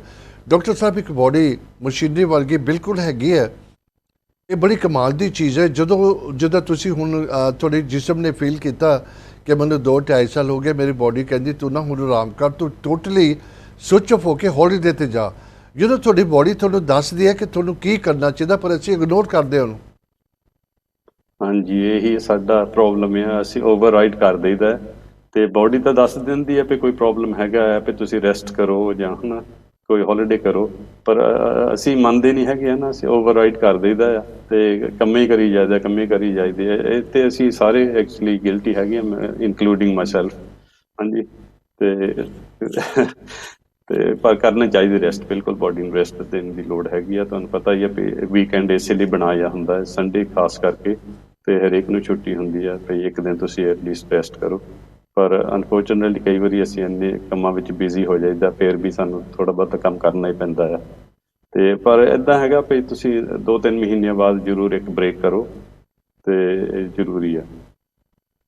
ਡਾਕਟਰ ਸਾਹਿਬ ਜਿਹੜੇ ਹੁਣ ਘਰ ਬੈਠੇ ਨੇ, ਵਲਨਰੇਬਲ ਲੋਕ ਹੈਗੇ ਨੇ, ਥੋੜੇ ਬਜ਼ੁਰਗ ਹੈਗੇ ਨੇ, ਬਹੁਤੀ ਐਕਟੀਵਿਟੀ ਨਹੀਂ ਹੈ ਅੰਦਰ ਬਾਹਰ ਜਾਣ ਦੀ, ਜਾਂ ਉਹਨਾਂ ਪਾਸ ਫੈਸਿਲਿਟੀ ਨਹੀਂ, ਜਾਂ ਕੁਝ ਵੀ ਹੋਏ ਰੀਜ਼ਨ, ਹੁਣ ਮੈਂ ਚਾਹਾਂਗਾ ਕਿ ਤੁਸੀਂ ਥੋੜੇ ਇੱਕ ਅੱਧੇ ਮਿੰਟ 'ਚ ਐਡਵਾਈਸ ਦੇਵੋ ਕਿ ਉਹ ਘਰ ਬੈਠ ਕੇ ਆਪਣੇ ਜੋ ਸਪਲੀਮੈਂਟ ਲੈਣੀਆਂ ਨੇ, ਜੋ ਮੈਡੀਸਿਨ ਲੈਣੀਆਂ ਨੇ, ਉਹਦੇ ਬਗੈਰ ਉਹ ਕਿੱਦਾਂ ਦੀ ਸੇਫ ਐਕਸਰਸਾਈਜ਼ ਕਰ ਸਕਦੇ ਨੇ ਤਾਂ ਕਿ ਉਹਨਾਂ ਦੀ ਸੇਫਟੀ ਦਾ ਵੀ ਖਿਆਲ ਰੱਖਿਆ ਜਾਵੇ। ਕਾਮਨ ਚੀਜ਼ ਕੀ ਕਰ ਸਕਦੇ ਨੇ ਬੈਠ ਕੇ ਤਾਂ ਕਿ ਥੋੜ੍ਹਾ ਬਹੁਤਾ ਉਹਨਾਂ ਦਾ ਜਿਸਮ ਚੱਲਣਾ ਸ਼ੁਰੂ ਹੋਵੇ? ਹਾਂਜੀ, ਸੋ ਮੇਨ ਥਿੰਗ ਹੈ ਵੀ ਜਿਹੜੀ ਜੈਂਟਲਿਸਟ ਜਾਂ ਸੇਫੈਸਟ ਐਕਸਰਸਾਈਜ਼ ਹੈਗੀ ਯੋਗਾ, ਹਾਂਜੀ। ਸੋ ਯੋਗਾ ਥੋੜ੍ਹਾ ਬਹੁਤ ਕਰਦੇ ਰਹੋ ਕਰੋ, ਤੇ ਬਾਕੀ ਲੱਤਾਂ ਨੂੰ ਐਕਸਰਸਾਈਜ਼ ਚਾਹੀਦੀ ਜ਼ਰੂਰੀ, ਉਹ ਤੁਸੀਂ ਆਪਣੇ ਘਰ ਵਿੱਚ ਤੁਰ ਫਿਰ ਸਕਦੇ ਆ, ਜਾਂ ਤੁਸੀਂ ਪੌੜੀਆਂ ਚੜ੍ਹ ਲਓ, ਥੱਲੇ ਉਤਰ ਆਓ, ਫਿਰ ਪੌੜੀਆਂ ਚੜ੍ਹ ਲਓ, ਹਾਂਜੀ। ਸੋ 1-2 ਵਾਰੀ ਦਿਨ ਵਿੱਚ ਜ਼ਰੂਰ ਇਦਾਂ ਦੀ ਕੋਈ ਨਾ ਕੋਈ ਐਕਸਰਸਾਈਜ਼ ਕਰਦੇ ਰਿਹਾ ਕਰੋ, ਬੈਸਟ ਥਿੰਗ। ਤੇ ਜਾਂ ਤੁਸੀਂ ਜੇ ਬਾਹਾਂ ਦੀ ਐਕਸਰਸਾਈਜ਼ ਕਰਨੀ ਹੈ, ਤੁਸੀਂ ਥੋੜੇ ਜਿਹੇ ਵੇਟਸ ਰੱਖ ਲਓ ਜਾਂ ਕੋਈ ਚੀਜ਼ ਜਿਹੜੀ ਥੋੜੀ ਜਿਹੀ ਭਾਰੀ ਆ, ਤੇ ਉਹ ਬਹੁਤਾ ਜ਼ਿਆਦਾ ਭਾਰ ਨਹੀਂ ਚੁੱਕਣਾ ਇੱਕਦਮ, ਕਿਉਂਕਿ ਤੁਸੀਂ ਮਸਲਸ ਨੂੰ ਸਟ੍ਰੇਨ ਕਰ ਸਕਦੇ ਹੋ। ਪਰ ਤੁਸੀਂ ਥੋੜੇ ਥੋੜੇ ਭਾਰ ਚੁੱਕਣ ਦੀ ਕੋਸ਼ਿਸ਼ ਕਰੋ ਤੇ ਤੁਹਾਡੇ ਜਿਹੜੇ ਬਾਹਾਂ ਦੇ ਮਸਲ ਆ ਉਹ ਵੀ ਚੱਲਦੇ ਰਹਿਣ। ਡਾਕਟਰ ਸਾਹਿਬ ਹੁਣ ਇੱਕ ਹੋਰ ਮੈਸੇਜ ਆਇਆ, ਜਦੋਂ ਤੁਸੀਂ ਇਨਸਾਨ ਆਪਣੀ ਉਮਰ ਦੱਸਦਾ ਹੈ, ਮੈਂ ਹੁਣ ਜੇ ਭੈਣ ਜੀ ਦੀ ਗੱਲ ਕਰਾਂਗਾ, ਉਹ ਕਹਿੰਦੇ ਮੈਂ 71 ਸਾਲਾਂ ਦੀ ਓਲਡ ਹੈਗੀ ਹੈ। ਮੈਂ ਕਦੇ ਓਲਡ ਲਫ਼ਜ਼ ਨਹੀਂ ਯੂਜ਼ ਕਰਨਾ ਚਾਹੁੰਦਾ। 71 ਸਾਲਾਂ ਦੀ ਯੰਗ ਲੇਡੀ ਦਾ ਫੋਨ ਆਇਆ, ਕਿਉਂਕਿ this is how you feel your body ਦੇ ਮੁਤਾਬਿਕ ਏਜ ਤੇ ਇੱਕ ਨੰਬਰ ਹੁੰਦਾ ਹੈ। ਅਗਰ ਤੁਸੀਂ ਯੰਗ ਫੀਲ ਕਰਦੇ ਹੋ ਤਾਂ ਯੰਗ 1 ਮਿੰਟ 'ਚ ਮੈਨੂੰ ਜਵਾਬ ਦੇਣਾ, ਕਿਉਂਕਿ 2 ਮਿੰਟ ਰਹਿੰਦੇ ਨੇ। ਉਹਨਾਂ ਦਾ 71 ਸਾਲਾਂ ਦੇ ਨੇ, ਉਹਨਾਂ ਦਾ ਜਿਸਮ ਸਾਰਾ ਪੇਨ 'ਚ ਹੈਗਾ ਹੁਣ, ਸਪੈਸ਼ਲੀ ਗੋਡੇ ਜ਼ਿਆਦਾ ਦੁਖਦੇ ਨੇ। ਇਹ ਕਿਉਂ ਇੱਦਾਂ ਉਹਨਾਂ ਨੂੰ ਸ਼ੁਰੂ ਹੋ ਗਿਆ? ਵਟਸ ਉਹਨਾਂ ਨੂੰ ਕੀ ਕਰਨਾ ਚਾਹੀਦਾ? ਹਾਂਜੀ, ਸੋ ਇੱਦਾਂ ਹੈਗਾ ਵੀ ਜਦੋਂ ਤੁਸੀਂ ਓਲਡ ਏਜ ਵਿੱਚ ਆ ਜਾਂਦੇ ਆ ਤੇ ਤੁਹਾਡੇ ਜਿਹੜੇ ਵਿਟਾਮਿਨ ਸੀ ਦੀ ਘਾਟ ਹੋ ਜਾਂਦੀ ਜਾਂ ਮਿਨਰਲਸ ਦੀ ਹੋ ਜਾਂਦੀ ਘਾਟ, ਤੇ ਜਿਹੜਾ ਕਾਰਟਲੇਜ ਹੁੰਦਾ ਜੋੜਾਂ ਦੇ ਵਿਚਾਲੇ, ਉਹ ਕੁਸ਼ਨ ਕਰਦਾ ਜੁਆਇੰਟਸ ਨੂੰ, ਤੇ ਉਹ ਕਾਰਟਲੇਜ ਜਿਹੜਾ ਉਹ ਵੀ ਕੰਮ ਹੋਣ ਲੱਗ ਪੈਂਦਾ ਆ। ਤੇ ਇਸ ਕਰਕੇ ਫਿਰ ਤੁਹਾਡੇ ਜਿਹੜੀਆਂ ਹੱਡੀਆਂ ਇੱਕ ਦੂਏ ਦੇ ਨਾਲ ਲੱਗ ਕੇ ਉੱਥੇ ਦਰਦ ਪੈਦਾ ਹੋ ਜਾਂਦਾ। ਤੇ ਇਹ ਕਾਰਟਲੇਜ ਬਿਲਡ ਕਰਨ ਲਈ ਵੀ ਵਿਟਾਮਿਨ ਸੀ ਦੀ ਲੋੜ ਹੈਗੀ ਆ। ਸੋ ਵਿਟਾਮਿਨ ਸੀ ਜ਼ਰੂਰ ਆਪਣੀ ਸਪਲੀਮੈਂਟ ਕਰਨ। ਡਾਕਟਰ ਸਾਹਿਬ ਟਾਈਮ ਬੜਾ ਥੋੜਾ ਰਹਿ ਗਿਆ। ਬਹੁਤ ਚੰਗੀ ਗੱਲ ਜਿੱਦਾਂ ਦੱਸਿਆ ਕਿ ਡਾਕਟਰ ਸਾਹਿਬ ਜਦੋਂ ਡਾਕਟਰ ਸਾਹਿਬ ਕਹਿੰਦੇ ਕਿ ਜਦੋਂ ਤੁਸੀਂ ਓਲਡ ਹੋ ਜਾਂਦੇ ਹੋ, ਡਾਕਟਰ ਸਾਹਿਬ ਇਹ ਲਫ਼ਜ਼ ਤਾਂ ਮੈਂ ਬਿਲਕੁਲ ਡਿਨਾਈ ਕਰਦਾ, ਮੈਂ ਲਾਈਕ ਨਹੀਂ ਕਰਦਾ। ਮੇਰੀ ਡਿਕਸ਼ਨਰੀ 'ਚ ਲਫ਼ਜ਼ ਹੋਣਾ ਨਹੀਂ ਚਾਹੀਦਾ, ਤੇ ਐਸੇ ਕਰਕੇ ਭਾਜੀ ਤੁਸੀਂ ਯੰਗ ਲੁਕਿੰਗ ਆ ਹੈ। ਐਸੇ ਕਰਕੇ ਤਾਂ ਤੁਹਾਡੀ ਸ਼ਕਲ ਯੰਗ ਲੁਕਿੰਗ ਆ। ਨਹੀਂ ਪਤਾ ਕੀ ਭਾਜੀ, ਓਨੈਸਟਲੀ ਤੁਸੀਂ ਆਪਣੇ ਆਪ ਨੂੰ ਕਦੀ ਨਾ ਕਹੋ ਕਿ ਮੈਂ ਇਹ ਹੋ ਗਿਆ, ਮੈਂ ਉਹ ਹੋ ਗਿਆ, ਕਿਉਂਕਿ ਉਮਰ ਕਿੰਨੀ ਵੀ, ਉਮਰ ਤਾਂ ਇੱਕ ਨੰਬਰ ਹੁੰਦਾ ਹੈ। ਤੁਹਾਡੀ ਸਿਹਤ ਠੀਕ ਹੈ ਤੇ ਤੁਸੀਂ 100 ਸਾਲ ਵੀ, 110 ਸਾਲ ਵੀ। ਜਿਹੜਾ ਆਪਣੇ ਸਰਦਾਰ ਫੌਜਾ ਸਿੰਘ ਹੈਗੇ, I think he is 110 year old. Recently ਉਹਨਾਂ ਦਾ ਬਰਥਡੇ ਸੀਗਾ, ਬੜੀ ਵੱਡੀ ਮੁਬਾਰਕ ਉਹਨਾਂ ਨੂੰ। ਡਾਕਟਰ ਸਾਹਿਬ ਥੈਂਕ ਯੂ ਸੋ ਮਚ। ਉਮੀਦ ਰੱਖਦਾ ਕਿ ਤੁਸੀਂ ਹੁਣ ਸਟੂਡੀਓ ਆਉਣਾ ਸ਼ੁਰੂ ਕਰਾਂਗੇ। Please keep watching, keep supporting Akal channel. Next week same time same place ਤੋਂ ਮੁਲਾਕਾਤ ਹੋਏਗੀ। ਕੋਈ ਵੀ ਕਿਸੇ ਤਰ੍ਹਾਂ ਦਾ ਸਬਜੈਕਟ ਦਾ ਤੁਸੀਂ ਚਾਹੁੰਦੇ ਹੋ ਕਿ ਅਸੀਂ ਟੌਪਿਕ ਕਰੀਏ, ਡਾਕਟਰ ਨਾਲ ਡਿਸਕਸ ਕਰੀਏ, ਸਾਨੂੰ ਰਿੰਗ ਕਰਕੇ ਦੱਸ ਦਿਆ ਕਰੋ। Send a message over call centre, ਉਹ ਸਾਨੂੰ ਮੈਸੇਜ ਪਹੁੰਚਾ ਦਿੰਦੇ ਨੇ ਤੇ ਅਸੀਂ ਉਸ ਤਰ੍ਹਾਂ ਦਾ ਟੌਪਿਕ ਲੈ ਕੇ ਆਵਾਂਗੇ। ਜਿਹੜੇ ਅਸੀਂ ਟੌਪਿਕ ਕਰਦੇ ਜਨਰਲੀ ਕਰਦੇ ਹੁੰਦੇ ਹਾਂ। अपना ख्याल रखियो। द बीमारी स्टिल आउट देयर। अपनी ਜਿਹੜੀ गवर्नमेंट ਦੀ ਗਾਈडलाइन ਨੂੰ फॉलो करो। नेक्स्ट वीक मुलाकात।